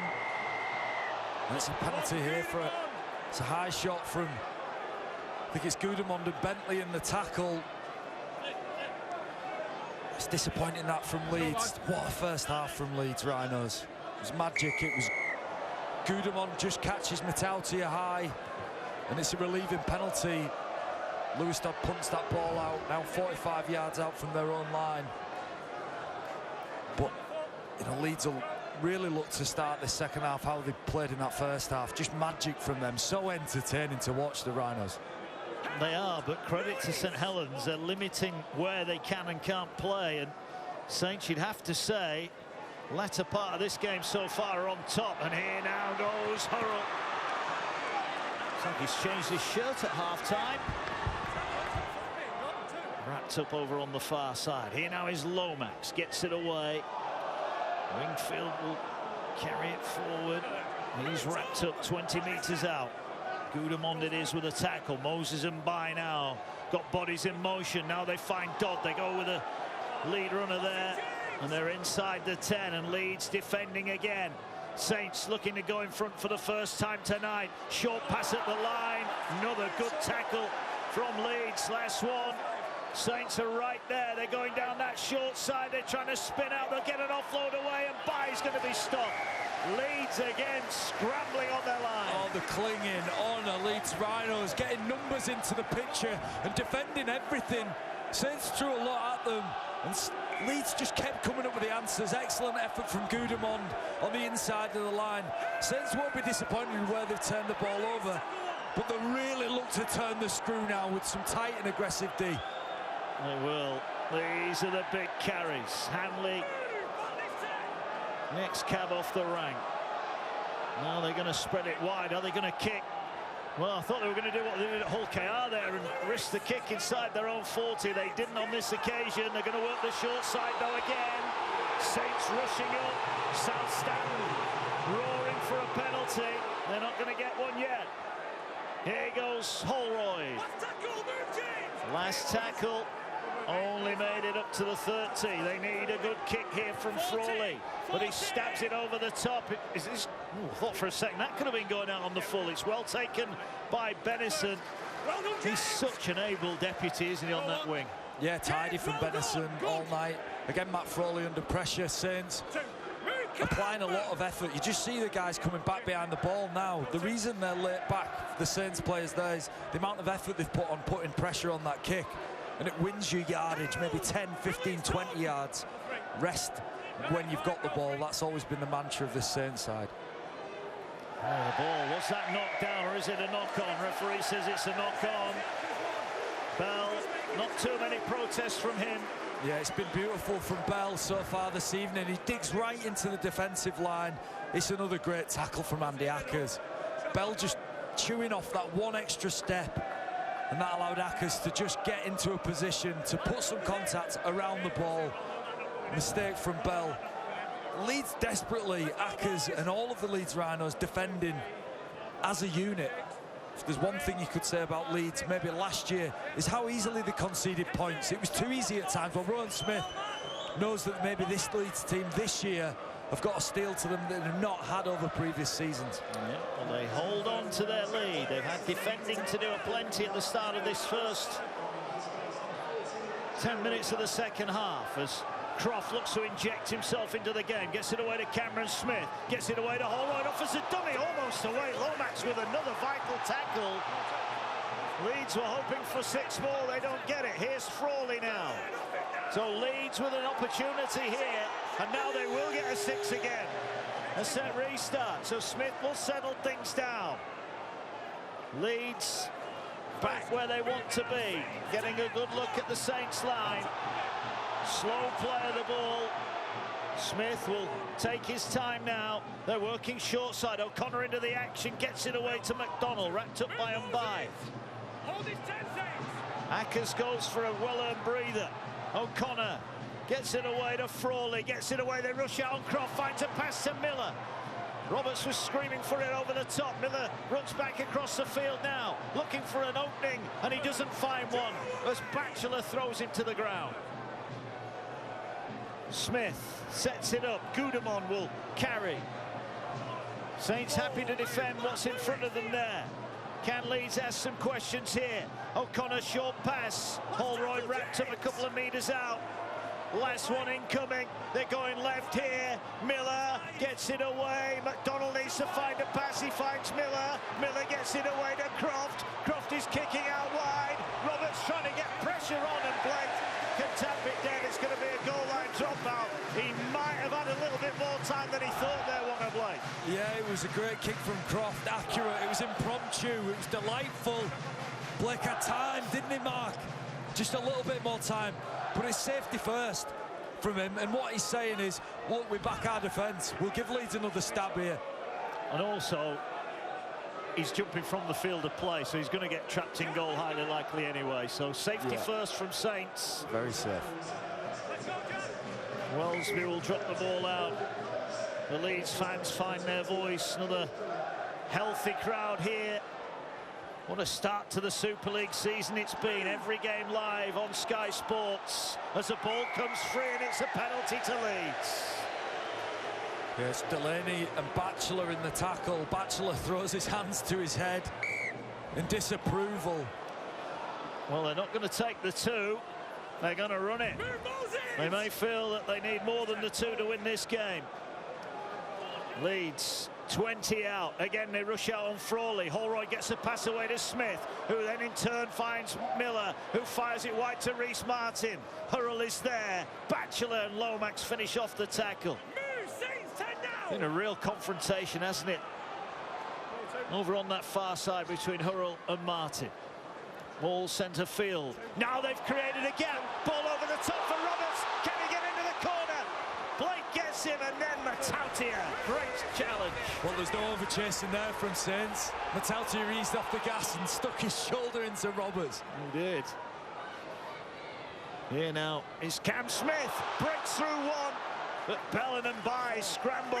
Leeds all of a sudden are asking some questions here as they look to extend that 2-point advantage. O'Connor to Frawley. Short pass. McDonald almost over the top there of Wingfield, who somehow got in front. Now they're coming back to this near side. Frawley fronts the kick towards Newman. It's collected. It's collected, but what happened after that? Blake was all over it, and it's another goal line dropout. Well, it's an excellent read from Wanga Blake. He sees that kick being dropped into no man's land, and he comes maybe 10, 15 yards at full speed to get there. He nearly fumbles it, but it's a beautiful effort from Blake to get in there. If he doesn't do that, Newman's in.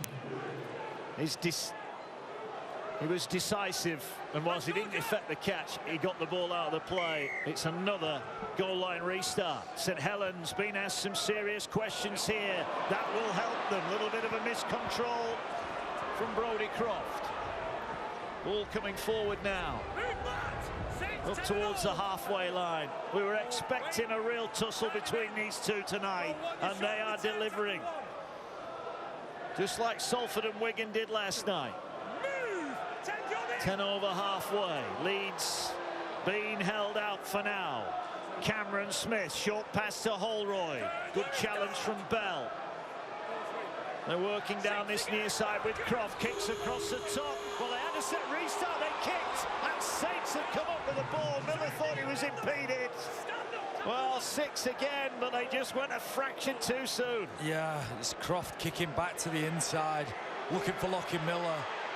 Obviously, when you've got Miller there through the middle of the field, just kicking back to space. Look, that's something Lee Breers would have done back in the mid-2000s. I'm sure he's watching this game this evening. He would have been proud of that. Right, let's head down then to pitch side. Jenna Brooks has got more news for us. Mark, just a couple of minutes ago, George Delaney went on as Morgan Knowles came off. Just to remind everyone, George Delaney wasn't even in the 18 today. He was a travelling reserve. Tommy Makinson tweaked his hamstring in the warm-up. So just moments before the game was kicking off, George Delaney was on the bench, still getting ready for this game. But there he is out there right now. Yeah, cheers, Jenna.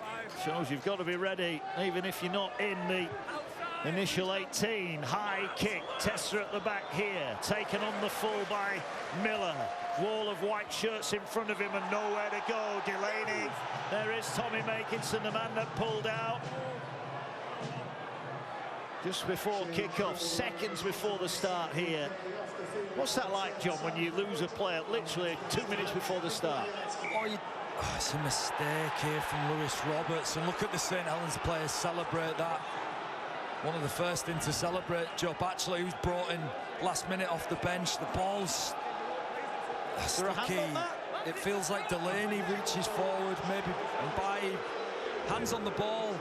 We've seen Andy Ackers obviously effect a tackle on Bell and dislodge the ball, but multiple St Helens defenders in there, hands all over it. Not picked up. It's on Bailly, number 14 for St Helens. But yet, when you lose a player in warm-up, it forces you to readjust. But you're a professional. You have to be mentally dexterous enough to adapt and deal with that. The Saints have dealt with it in the main very well. Not the best pass, a misplaced pass that bounced kindly for Benison, so Saints no harm done.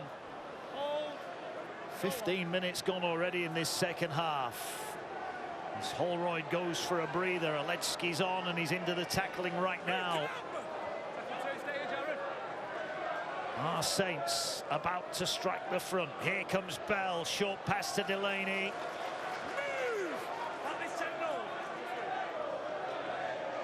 Moses and by gets it away. Dodd, short pass to Bell, well met. Good tackle there from Brodie Croft. Bentley involved as well. But they're 10 away here. They're coming to this left-hand side. Short pass, Leeds number up well, and they turn away the Saints attack. Push it back to the 10. Last one incoming. Sangare back into the action. Ball works its way centre field. Wellesby finds Bell. Gets it away to Dodd, who finds Lomax. Ball over the top. What a pass! Benison is there. Benison touches down. And St Helens lead for the first time tonight. And the travelling army are joyous. Leeds 8, St Helens 10. The Leeds have defended so well. The valiant attempts to thwart Saints in the second half, and you felt like Leeds just had enough to keep this Saints side out. Well, they didn't. How about this man, James Bell? And for me, he's been the difference. Johnny Lomax with the vision, spots the 3-on-2 that's created on the inside of the line through the work from Wellesby and Bell, tying up defenders. It's really smart from Dodd just to play straight to Johnny Lomax. That just creates a 3-on-2, puts Johnny Lomax exactly on the man he wants to be on, and Lomax is too good in these situations. Again, sharp from Dodd, and Lomax nails the pass. Benison with a tidy finish. Some start to this second half for St Helens. Magic. Great finish, well constructed try, and the coach is delighted. So he should be as well. Benison, his second of the season. You mentioned his value, full-back, wing, wherever he plays, he contributes. Yeah, versatile outside back who can play a number of roles. And a tidy finish from him, and what's been a tidy performance, hasn't he? He's done everything he's needed to do here tonight so far. Well, Lomax nailed one from that touchline down the other end of the field in the first half. Can he add another two here?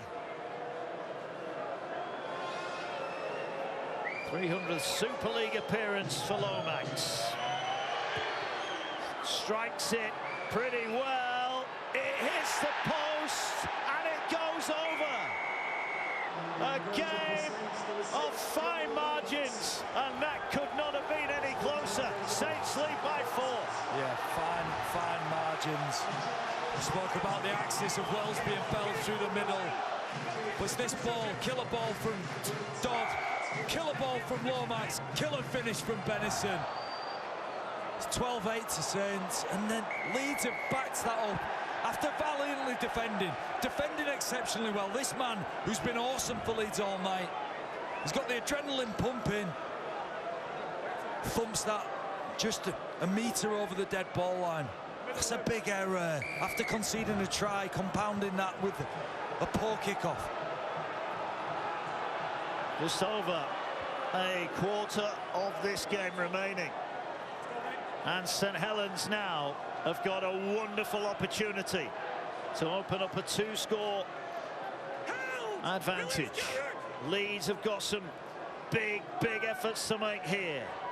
Ball with Bell, looks to get past Sangare, slips away inside the 10. Still on his feet. We'll play it now. They're coming short side. Wellesby was looping round. Now he skips across the face of the defence. Offloads the ball here to Delaney. Delaney's brought down by O'Connor. Leeds are on the ropes. St Helens here looking to land a big blow, and they're going to pinch one from close in. Moses and Bai scores underneath the post. Leeds went for the big dummy, and Bai dives over, and the Saints fans are in raptures. All of a sudden, 2 tries in 2 minutes, and they lead by 8. Oh, huge moments, massive moments. And it's Moses and Bai who comes up with a big one. First try for 2024 for Moses. And it's an opportunist piece of play that is just devastating for the Leeds Rhinos. Look, they're looking to get themselves back together and back in this game. And it was that kickoff that went out on the full. Oh, and it's Jared O'Connor gets done. It's 9 on 9. Moses Mbai just shows it left. Jared O'Connor just has a clock off, a second off. And Mbai is too sharp and too smart. And those Leeds players, those Saints players celebrate. They know how big that is in these conditions to get 2 scores ahead. Been used predominantly from the bench, hasn't he, Moses Mbai, for St Helens. Missed the opening 2 rounds, but he's back now, and he has his first try. And Johnny Lomax, who's nailed 2 from right on the whitewash on the touchline, is stood right in front of the Western Terrace.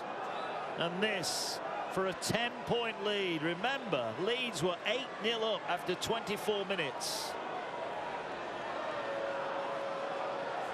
Same routine. Just like all the good kickers, they treat every kick with respect, and he hammers it out of the ground. And 18 points to 8. Those that have braved the rain early on here, they're pretty happy with the night so far. Yeah, and it's just a big 2 minutes and a big swing in the momentum in this game. Jared O'Connor's worried about where the ball's going. Well, it doesn't go anywhere. It goes back on his inside shoulder. Lucky Miller does desperate things to try and stop Moses Mbai. But how big's that? The kick out on the full. Concede a try, kick out on the full, concede a soft try. And it just, after 20 minutes of Leeds defending almost exquisitely, perfectly well defending their line, just 2 lapses. Reminder, Every Super League game live on Sky Sports, and a trio for you tomorrow. 2:55. And then Catalans Castleford at 5:25. NRL Dolphins Dragons early Sunday. And we round off round 5. The Broncos looking for that first win, take on Warrington at 2:55. Sky Sports action. Here comes Lomax stepping. Just over 17 remaining here. Good carry from Walmsley. Last one for Saints. Kick over the top, should be caught on the full and is by Miller. Now he comes racing forward. They need a little bit of brilliance now, the Rhinos. They do, and in the first half just looked so dangerous. So many players like Ash Handley, like Lackey Miller, just breaking tackles, just disrupting St Helens' defensive organisation. Well, a couple of things. Saints have got themselves back together. They've got connected and collectively have defended very well in this second half. And maybe Leeds just not having as much possession. Maybe some of their more dangerous players not having as much time on the ball. Together.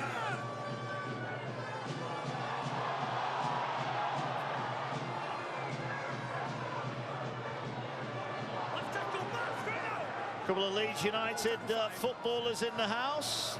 Jorginho Rutter, I think, with Ilan Meslier.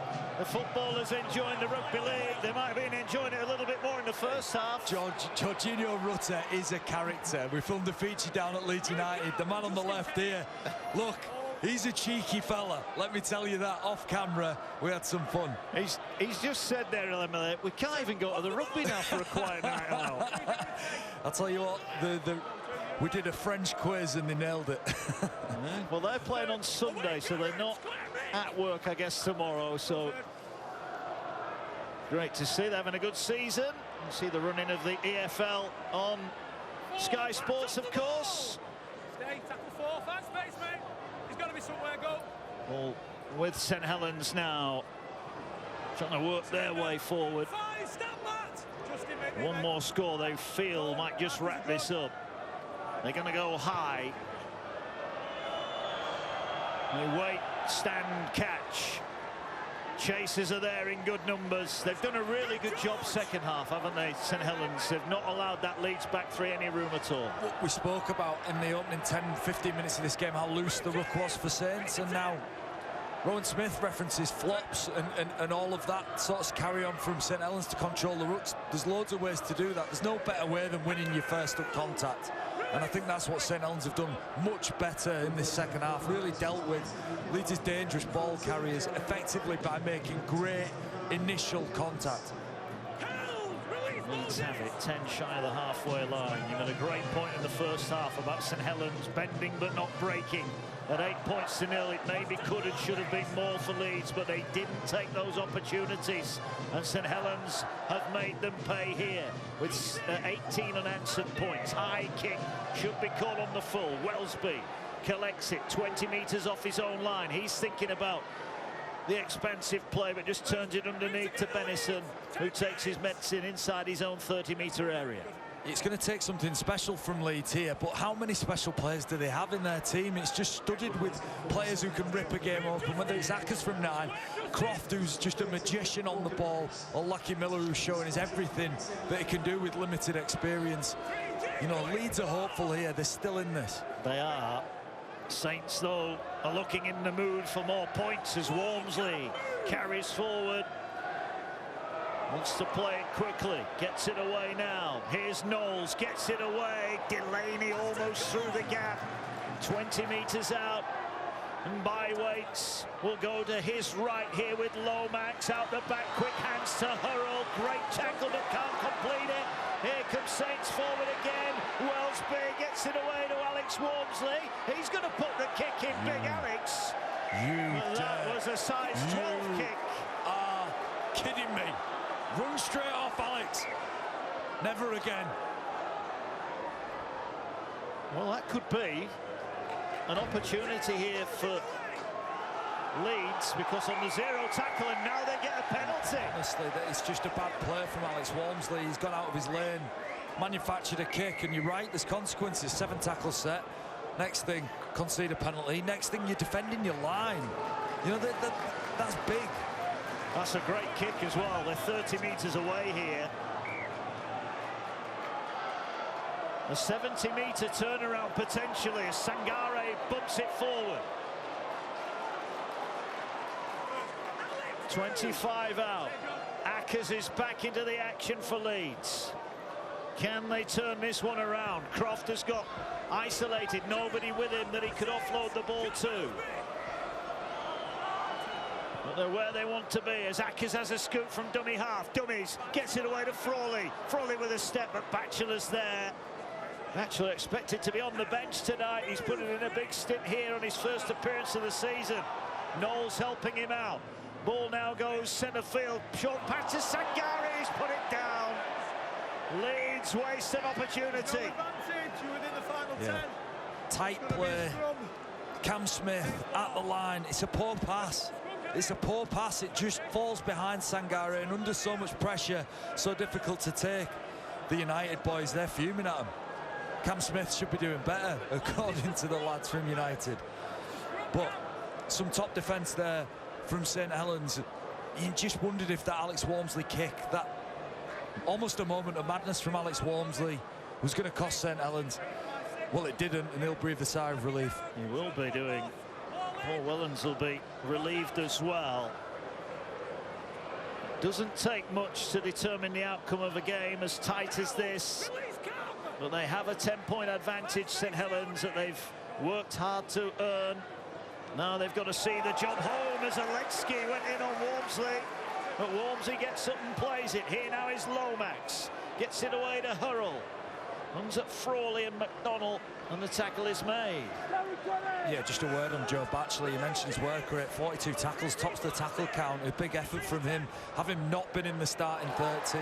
That's a big tackle there from Andy Ackers. It is, but Ackers is out of the play here, and there's a chance for Lomax to exploit the gap. He's tackled and then drives Frawley back. What a run that was from Lomax. Saints' last tackle. High kick towards that far side, will bounce. It's awkward. It's picked up by Bentley. Credit to him. He was there. He felt he was caught high, and he was.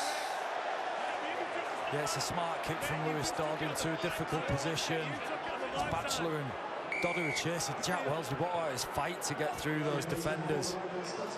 It's just a little stray arm from Batchelor. Not an awful lot in it, but Leeds have had a few tough calls themselves, so they won't be bothered.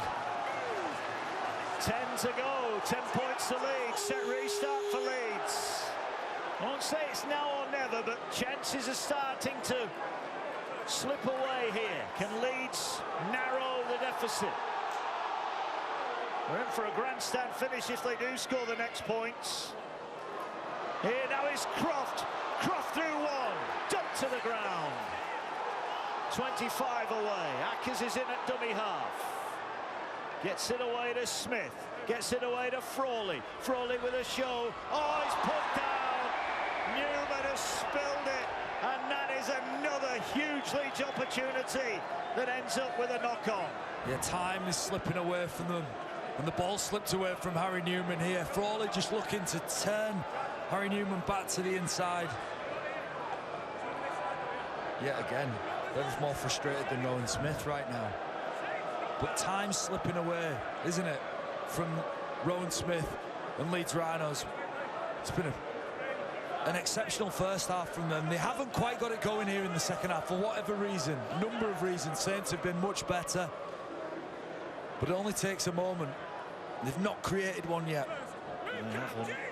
And they'll be disappointed having had 2 goes at the line. They've not managed to get to the end of the set. They forced those 2 goal line dropouts earlier on. Haven't managed anything really of note since. Now they've conceded a penalty. There's a clear held and release, and you took the ground after release. And Saints in no rush. Yeah, it's Cam Smith, just lifts a leg. It's a harsh one. It's a harsh penalty.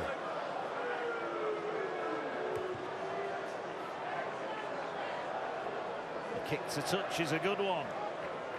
And Saints closing in on a bounce-back win, beaten at home by Salford last weekend. They will join Wigan at the top. And after Challenge Cup next weekend, strap yourselves in. Good Friday, Saints Wigan. How good. We cannot wait for the Good Friday game. Watch Wigan and Saints go at it. Hull derby, let's not forget that. How big could that be? Hull FC struggling so far this year, only 1 from 4. Get the opportunity to have a go at the rivals. And here, Saints are looking to wrap this up. Batchelor trying to offload it. Good effort from Frawley. Every game live on Sky Sports this season. There's a ball now working its way forward. Is this Saints time to wrap up that 4th win? They rush out. Good hands get it away here to Leeds. He's dragged down. Last tackle by rushes over. He'll get it away here now to Dodd. Goes short to Wormsey. I bet he doesn't kick it this time. He's lost the ball. He's just let that go, hasn't he? And the referee said that's a turnover. Yeah, it's the right part of the field to be turning the ball over. Almost less risky than a kick. You know, we've seen Ash Handley and Lucky Miller, how dangerous they are when they're picking up those loose balls. So a controlled turnover, actually tactically, is pretty smart. And such a good performance from Leeds and from St Helens. Some quality about the Saints' performance here in the second half. A blip last week against Paul Roller's Salford, who were just magic, by the way. Their effort and their fight, how good has that been in 2024? So no shame in losing to the Salford side this year. But Saints would have been bitter and they would have been stinging after that result, because they'd started the year so well. 3 magical performances. Nearly lost that, Andy Ackers. He did well to hang on. Are they going to gamble here, Leeds? They bring it to the line with Bentley, who offers it inside. Nice pass outside to Newman. Flicks it away to Roberts. Does Wallace stay in the field of play? He flicked it back and it's fallen on by Leeds. Referee's given a penalty. Well, Bentley's been biffed in the back play. He stayed down. His head tape and hair flopping everywhere. Just as he flicks the ball on, it's Matautia. Fulton. Absolutely Fulton. Well, Sione Matautia was sin-bin twice against Leeds last season. That was a monster hit. He's saying, what's wrong with that one? Yeah, I want to see it full speed. I think we can slow these down and make them look worse than what they are. I'd like to see that at full speed, just to sense, you know, what the time difference between the pass and the hit was. But Matautia is certainly known for hitting ferociously. Well, they are having a look at this. The video referee, Rowan Smith, looks on.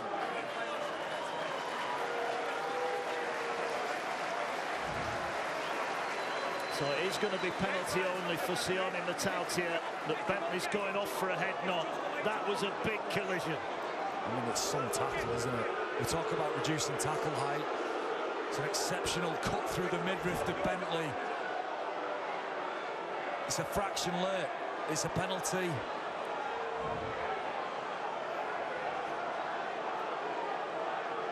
Matautia will have thought the worst for a moment then when he realised it was being looked at. Bentley leaves the field, so that's him done for tonight. Leeds will be hoping he's okay for next week. Well, it's great contact from Sione Matautia, just a fraction late. Penalty's the right decision. The South Stand are happy, and I understand the frustrations, because it's felt like maybe some decisions have gone the way of the Saints. Well, here come Leeds, maybe now or never, as they swing it across to Hanley. Hanley's wrapped up. They're over halfway. Just 5 minutes of this pulsating contest to go. Leeds have made a couple of errors, ball in hand, late on in this game. They need to be squeaky clean here if they're going to pull this one out of the fire. As now Frawley will get it away to Croft. Ball over the top to Roberts. Just had to check to collect it. Cuts in off the touchline, and again, there is Matautia to defend aggressively, but fairly. Croft now gets it away to Aletsky. Big carry from him. 30 metres away. Ackers waits. goes to Frawley. Frawley's going to kick across. He's looking for Croft. Is there too much on the kick? It's collected in the field of play. Donny's there. Right place, right time. And Saints take another step nearer. A 6th consecutive Headingley win. Yeah, I think Lewis Dodd gets the headlines often for tries or creating opportunities. Well, his defensive plays tonight that have been exceptional. Sam Tompkins and Jamie Jones referenced how big that tackle is, that big defensive effort. A big effort there to get on that loose ball. And let's not forget the first play of the game. He gets to a play the ball that's scruffy, hacks it to the side and dives on it. Some big defensive efforts from Lewis Dodd, and it's just been such a tidy defensive display from St Helens. Their cover defence has been exceptional at times, and the effort from the Saints players to get in the picture has really made Leeds look blunt in this second half when they were so sharp, razor sharp in that first 40 minutes. As Miller brings the ball forward. Leeds running out of time, and now they've got a penalty. Bachelor again. Well, there are the two Leeds United players, Ilan Mele and Jorginho Rutter, and they've done a piece, Leeds United with the Rhinos. French Connection is available now on demand. Justin Sangare and Mikel Goudemond, and John Wilkin keeps nudging me. You weren't in that, were you, John? I'm the weakest part of the contribution, honestly. Mikel Goudemond's drawing of a pan of chocolat is worth tuning in for on its own. Okay, one of the great features we're providing on Sky Sports this year, as here come Leeds. Last Chance Saloon has opened up and called for last orders. Can Leeds get one to keep this game alive? Here goes Croft. Not the best pass. It just hasn't quite clicked second half for Leeds. I think Leeds have looked dangerous in broken field, and as individual ball carriers, breaking tackles and dancing and jumping and fending people. When it's come to structure, Mark, I don't know if Leeds have really clicked yet this year. Well, here goes Ackers. Ackers is trying to pinch one. Last tackle. This is it, surely. St Helens one more to survive. They're going to that left-hand side. Miller's kick in behind. It's too deep. It's too deep. And Rose Smith knows the game is up. It will be another home defeat to St Helens. Well, he's got a rueful smile on his face, Ron Smith. But inside, he'll be disappointed his side couldn't build on that magnificent opening quarter of this game. Yeah, as it was as exciting as it was, the St Helens defence has come up trumps again. We spoke about just 32 points conceded in 4 games. Well, that goes to 40 points in 5 games. Just 8 points a game. Consistency from St Helens with how they defend. I think both Wigan, Saints and Catalan are all fantastic defensive sides, but Saints have put on a show here with how to defend in the second half. Leeds just haven't found the answer to unlock it, have they? They've tried. There's been so much effort. Quite the opposite at the other end. Saints had a couple of opportunities and took those chances, and that ultimately has been the difference here tonight. Is there one late crowning try as Wellesby streaks away up the middle? Wellesby gets the pass away. Scrambling defence from Leeds. Denied. Whitley, who's racked up 12 away. He's trying to earn his side of penalties, told to get on with it. Here's Sione Matautia now. Carries it strong. Saints looking to finish this one in style. Last tackle here, and by Waits.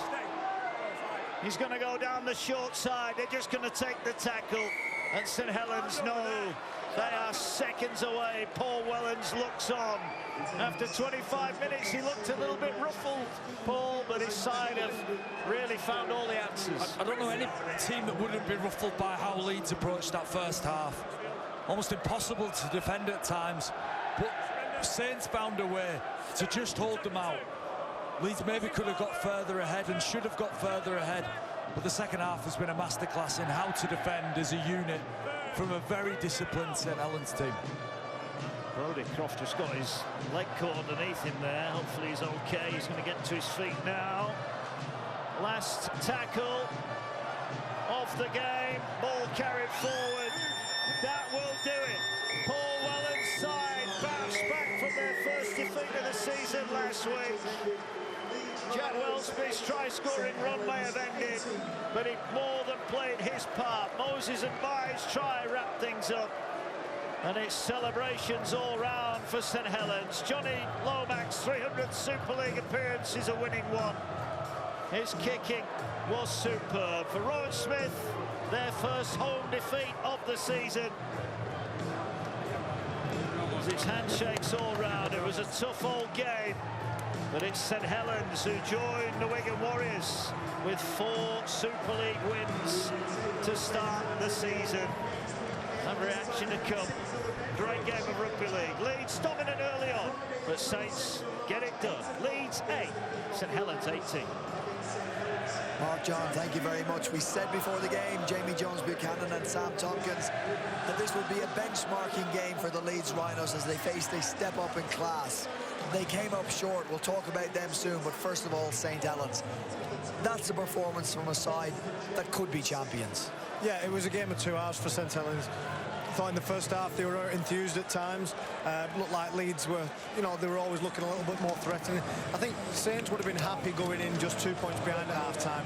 They knew that if they changed a few things around, they could get back into the game, and that's certainly what they did second half. I thought second half, the defensive effort was outstanding. Huge amount thrown at St Helens, as Sam said, in that first 40 minutes. They absorbed it, and threw punches back when it mattered. Yeah, St Helens team full of players that have been champions, multiple champions, world champions. Some of that resilience and cohesion showed certainly in that first half, when for me, Brian, I reckon Leeds had the best first half performance I've maybe seen in 6 or 7 years.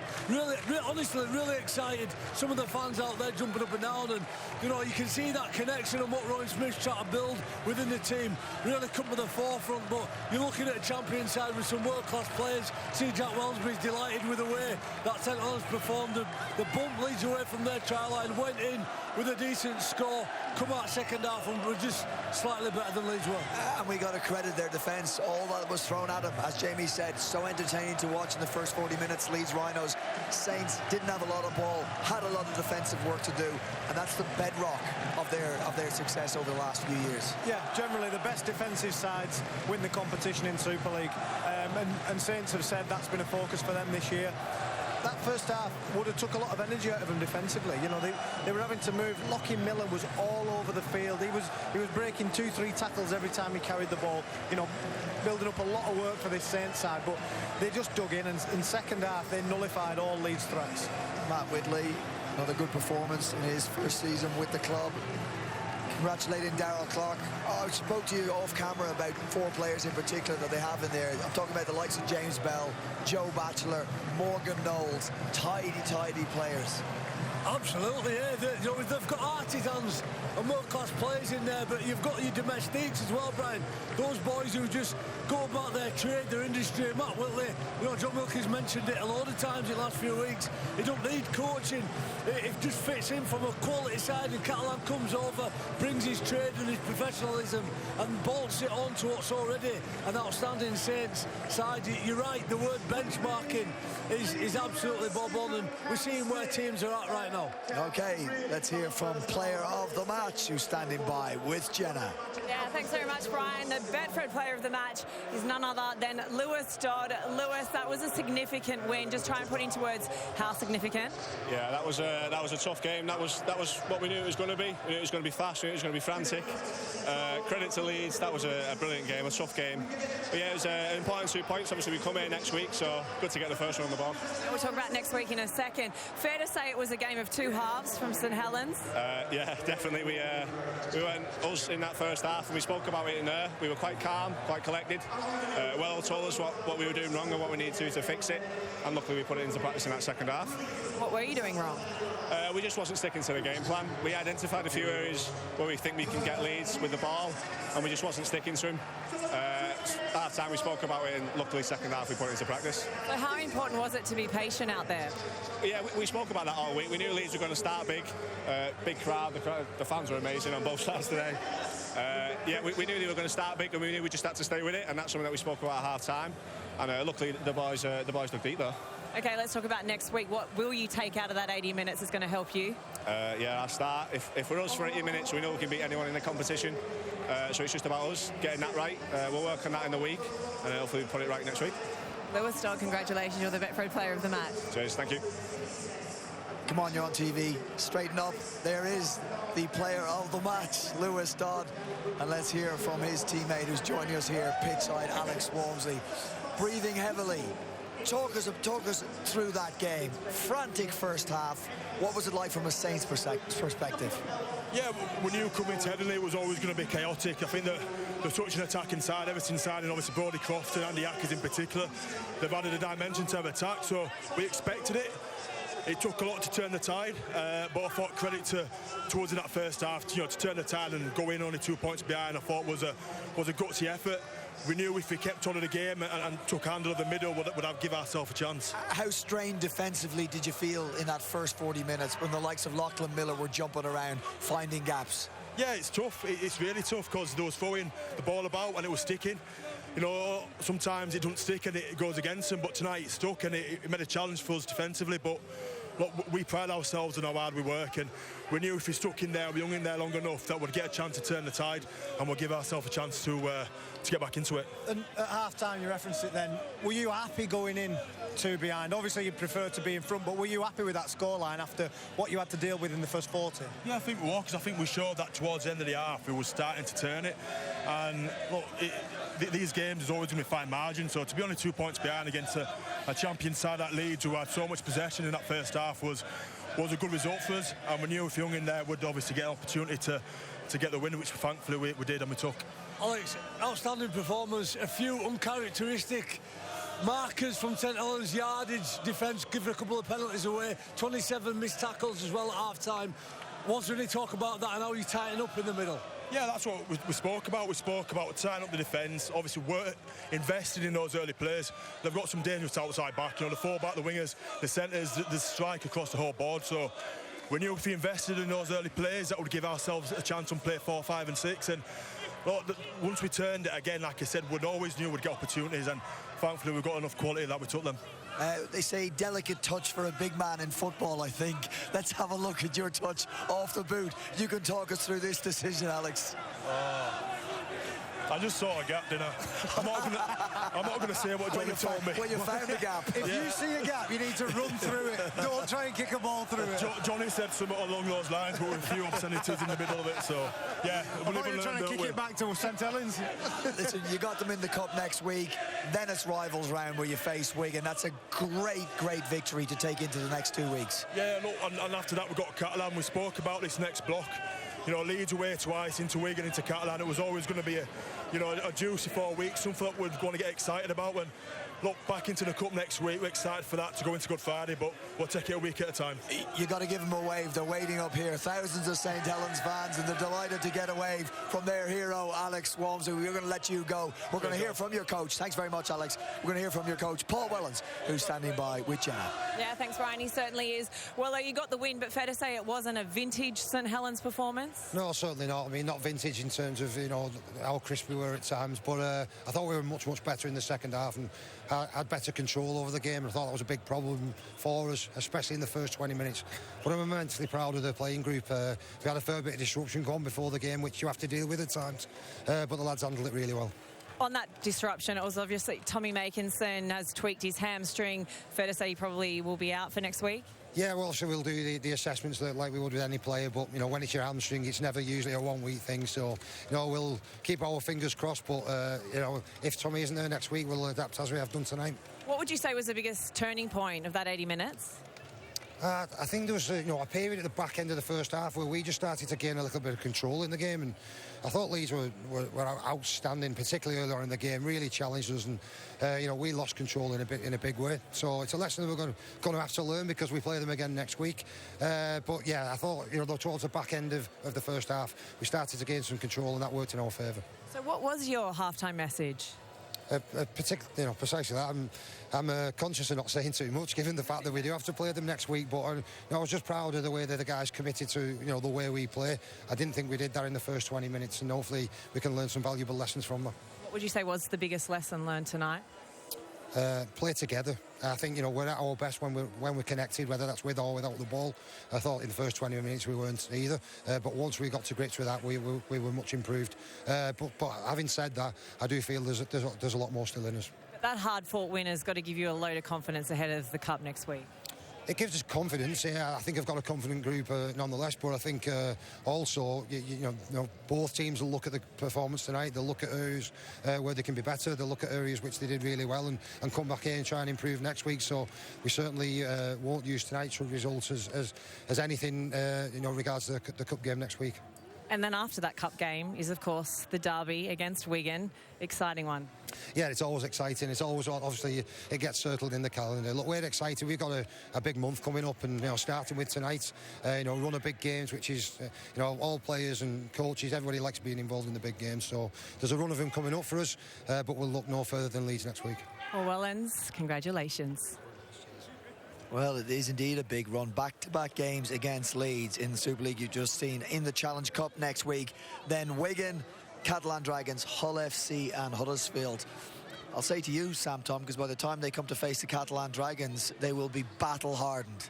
Yeah, absolutely. They've got some tough games. They've shown tonight that no matter how tough it gets, they can stick in it. You know, Paul Wellens there said, you know, what can they take from this game? I think they've sort of had a blueprint of how to grind a win. You know, they had to absorb so much that first half. You know, Lachlan Miller was breaking tackles, and it looked like Saints had to crack at some point, and they didn't, and they showed why they're such a good side. Yeah, we will be hearing from Leeds Rhinos coach Rowan Smith shortly. Got a great insight from Alex Walmsley there, just how frantic and how nervous is probably not the wrong word, but how much was thrown at St Helens by the Leeds Rhinos in that first 40 minutes. So, to pick up on Sam's point, they would have been delighted to be just 2 points behind at half-time. I think so as well. They needed a response after that defeat against Salford last week, but you mentioned the word nerve. Holding your nerve is a key part of getting those results and those wins. Having trust and confidence in your teammates, the word confidence come up a couple of times, and that'll put them in good stead for next week as well. Okay. Very start of the second half didn't exactly go the way of the Leeds Rhinos, and they found themselves under a bit of pressure, but we've complimented their defence this year, has been much improved, and they absorbed plenty of St Helens pressure. But maybe there's two things to read into this. One, they're a better defensive side, but two, this was St Helens working their way back into the game. Yeah, they were turning the tide, as Alex Walmsley put it. They looked like they had much more energy in the second half. In the first half, Leeds had it all, and Saints did second half. They can't be giving Saints more opportunities than they're going to earn for themselves. Certainly not with a kick out on the full like that. But they did repel them. Yeah, they did. They held them out because they're a tough team. You know, they know how to get the bodies in front. We saw that against Catalan on this field not too long ago. So they showed some desperation and held them out, but that'll only last so long. Well, they'll also look at not just this period of attacking play from St Helens that they were able to defend. Leeds had an opportunity after this. The tide did turn slightly back in Leeds' favour. They were unable to capitalise, though. Yeah, and they wanted to keep asking questions and build on what they'd done in the first half, and did it really well here. Not executed perfect, but there's a lot of calamity and chaos in there, and opportunity that presents itself. Just didn't quite have the ability to get over the top of St Helens, who are crafty. They're outstanding at what they do. Well, Reece Martin, of course, another man with the boot, almost perfect. But then this is when Leeds Rhinos in the ascendancy, St Helens were able to keep them out again and again and again, and ties back in this an anomaly now in their season's work so far, and that's the points they conceded against Salford, because other than that, defensively they've been absolutely superb. Yeah, really, really good, and the togetherness that they defend with. You know, there was people. I thought James Bell tonight was outstanding. You know, what he was doing away from the ball and moving.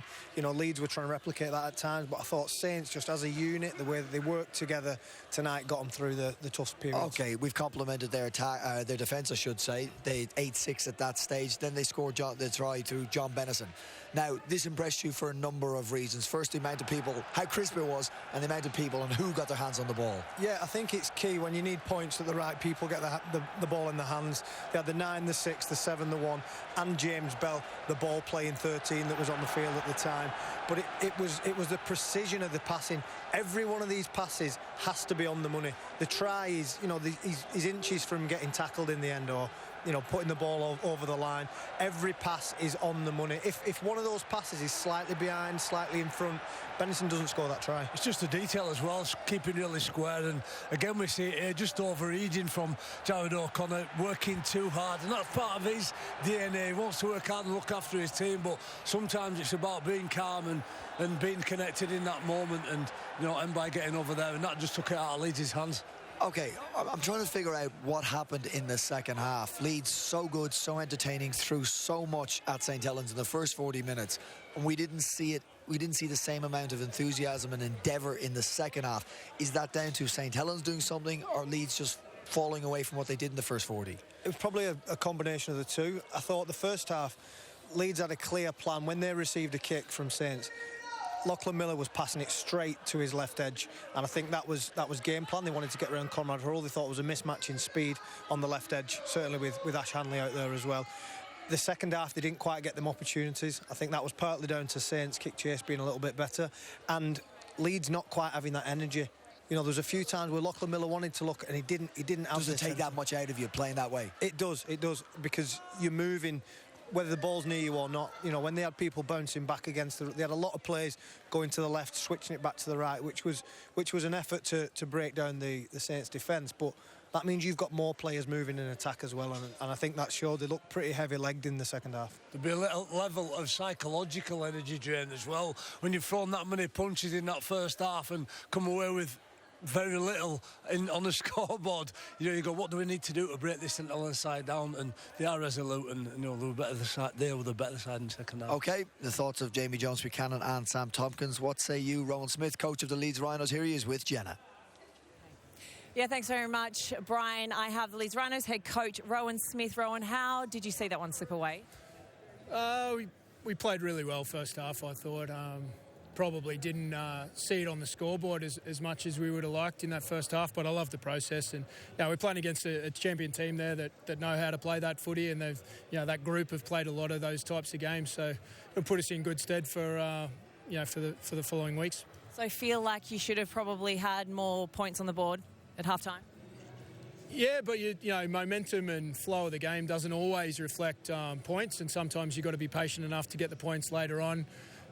Which we just didn't execute as well in the second half. But you never take anything away from St. Helens. They're an unbelievably gritty team and smart footy team, and they showed that in the second half. I understand you weren't overly happy with the way that the game was reffed around the ruck. Well, you can hear it in the crowd, and yeah, it is what it is. I thought in the end the better team won, but we certainly played very well. That was two good teams going at it tonight. I thought one of the better games of Super League that I've seen. Yeah, absolutely. And we get to see it again next week. So what can you take from that will help you for that game? We'll take a breath first and know that we can go toe-to-toe with the big guys. And we've shown that. We've been up for the 5 games we've had so far. We've had 5 really hard-fought battles. We need to tidy up some execution, but, next week's a new game and we'll start again. Lachie Miller was outstanding tonight.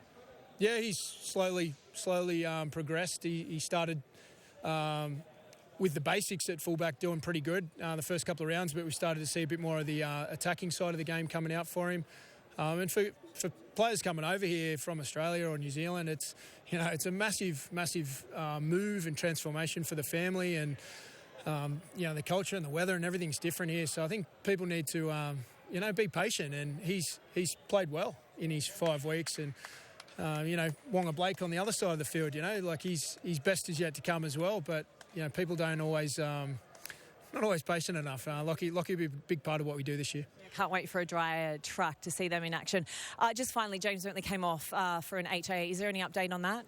I'm not aware of what actually happened there. I know he got hit in the backfield there, but I don't know, other than he had to come off for a HIA. Well, thank you for talking to us, Rowan. Thank you. And the thoughts of Rowan Smith, Leeds Rhinos head coach. I want to pick up on a point he made. Jenna asked him about Lachie Miller. We were effusive in our praise of Lachie Miller at half-time because he seemed to be the spark for the Leeds Rhinos in the first 40 minutes. There's 2 parts to this thought. First of all, I want to get your opinion on Lachie Miller, how impactful he was in the game. And secondly, the Leeds style of play. First on Lachie Miller, you were impressed with him. Why? Just for his vision. He's clearly a space player. He recognises wherever the space is, either side of the ruck. He can step off both feet. He breaks tackles. He's strong through his hips. So when someone does get a hand on him, he's not necessarily getting tackled. He's, his spatial awareness, deception. I think he's a really good player. And the fact that we've only seen him in pretty poor weather in the last few months, would make you think that later on in the season he's certainly going to be a star for this Leeds side. He's the type of player that sells tickets, because that's what you want to come and see when you come to an athletic game in any sport. You know, anybody can relate to what he's doing there, and it's just outstanding. It reminds me a little bit, I don't like making comparisons of Brent Webb, you know, listening to him sing Brent Webb is Superman. Well, if he's only going to get better, you can only get more and more excited about what he's doing, because he just does things completely against the grain, completely original, unique, and he's exciting to watch. I think some players suit teams, and sometimes when a player goes to a club and it doesn't quite work out, it's not necessarily the player as an individual, it might be that they don't fit in. Well, he's the perfect fullback. If he was on the St Helens side, I don't think we'd see any of that. OK, which leads me into my second point. Rowan, in that interview, spoke about St Helens being a gritty side, a champion side. We all agree and we all get that. Can Leeds be a gritty side and a champion side, playing with the way they want to play under Rowan, which is incredibly attractive? We saw it there in that first 40 minutes. You said it's the best 40 you've seen in 6 or 7 years. But can you be like that and be a gritty side? Yeah, I believe it takes time though, Brian, and he said, didn't he, about patience. It takes time to develop players' connections. And I made the comparison, and again, I don't like making them, to 2004, 20 years ago. That kit's very uncanny. A time when this stadium was fresh with new talent in there. It had another Smith that you pointed out there. Give yourself a pat on the back, why don't you? In Tony Smith as well, and you get that air of excitement with this group, but it will take time to build that resilience and fortitude. OK, do you think they can be? No, I think the style that wins you the comps is what Saints have. The best sides, I believe, are predictable. They're predictable because you know exactly what they're going to do. Just stopping it is a different thing. Saints are machine-like. That's what they've been like over the last few years. And I think the best teams do that. Now, Leeds play a really attractive style of rugby. It's high risk at some points. And I think they've always got a good spell in a game. They've always got a good spell. Tonight, the good spell was the first 40. The second 40, they didn't have it in them. Now, I think with that high energy, the enthusiasm, the push, the support style of play, you can't do for 80 minutes. Where the other style, contrasting what Saints have got, you can do for 80 minutes. You can be robotic and machine-like, and you know, over time, over a season, you'll get enough results. Maybe then the lesson in that, Rowan again referenced it in his interview with Jenna, if we're going to play like that, we're going to have so much dominance in the first 40 minutes, we've got to return more than a single try and just 8 points. Yeah, and I understand what Sam's saying, they're predictable. I think you've got to have a little bit of hybrid. The chaos comes out of a little bit of order, and there's a lot of order in there, there's a lot of architecture. They've spent a big week this week planning on what they want to do against St Helens, and I think they executed it really well in that first half. That's what Rowan Smith will be really happy about. You bring in then Lockie Miller, that creates that little bit of chaos, and a multitude of other players that can come up with the goods. Ash Handler, we've seen that over the last few weeks. Didn't quite happen tonight, but they're playing a world-class team. Yep. And they're not unattractive to watch, are they, the Leeds Rhinos? But tonight belonged to St Helens, their 4th win in 5 rounds of the Betfred Super League in 2024. The side they're all chasing at the top are the Wigan Warriors, but Saints move level with them on points and separated by points difference alone. Catalan Dragons and Warrington Wolves, the only other 2 sides that were a single defeat so far this season. Leeds and Salford making up the top 6 places. So we will now move to a preview of tomorrow's other 2 games, Huddersfield Hull KR.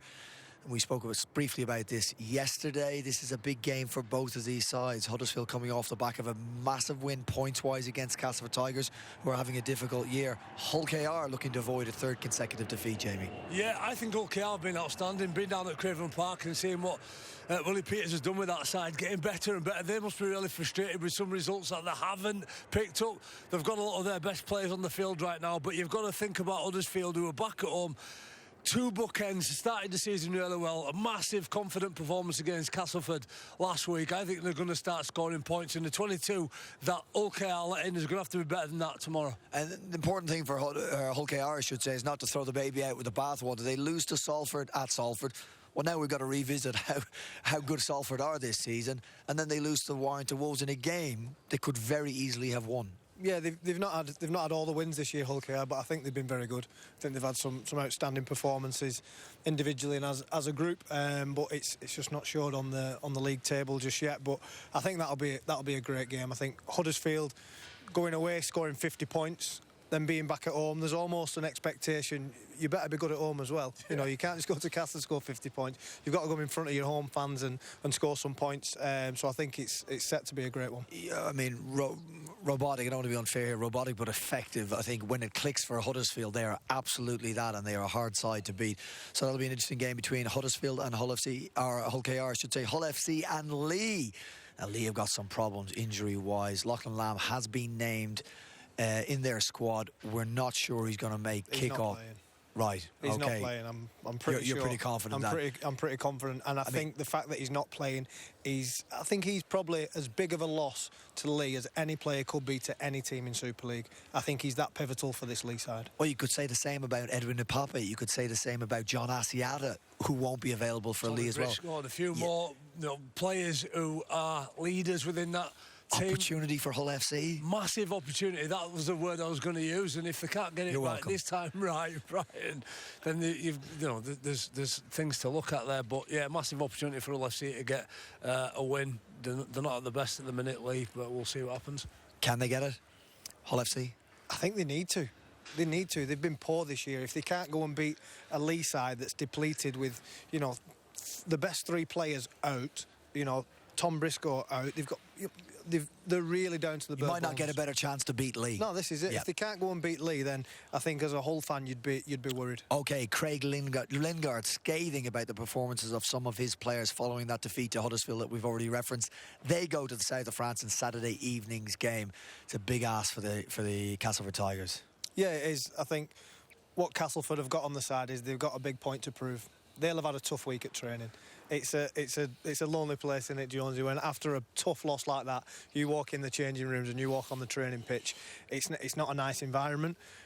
The only way to change that is come up with a performance that sort of almost writes off the week before. So I think that's all they've got going for them this week. There's something different about going to Catalan as well, though. It's a bit of a trip. You can be whoever you want to be. It's a smash and grab, go over there. And I've played in sides in the past where that's been a pivotal moment, going over there, getting a result away from home. Massive, massive challenge. But if you're going to turn it round, that's what you want. Final word, St. Patrick's Day, Sunday, Warrington Wolves, down the capital against the London Broncos. Only one winner? I'd say so, yeah. I think it'll be a convincing win for Warrington. Me too, double that. OK, that's it. What we got coming up for you on Sky Sports. And just a reminder, Jason Statham is in The Beekeeper, if that floats your boat. That's going to be available very, very soon. Actually available now on Sky Cinema. Just a reminder of the rugby league action we've got for you. We've got the Storm against the Warriors, 8:35 a.m. tomorrow on Sky Sports Arena and on Sky Sports Main Event. And then 3 Super League matches. You got a choice at 2:55 p.m. You go on Arena for Huddersfield against Hull KR, or switch over to Action for Hull FC against Lee. Both of those building up to 3 o'clock kickoffs. And we're on at 5:25 on Sky Sports Action for Steve McNamara's Catalan Dragons against Craig Lingard's Castleford Tigers. 2 games on Sunday, one from the NRL, the Dolphins Dragons at 7:15 on Arena and on Main Event. And then on Sunday afternoon, Sam Burgess takes the Wolves to take on London Broncos, Mike Eccles' side in the capital, 5-2-3 on Sky Sports Action for that one. Yes, thank you very much for your company tonight here at Headingley, where in the first 40 minutes we got a great glimpse of what may lie ahead for the Leeds Rhinos, and in the second 40 we saw what it takes to be a champion side from St. Helens. Thanks to Jamie Jones and to Sam. See you next time. Sky Sports. Feel it all.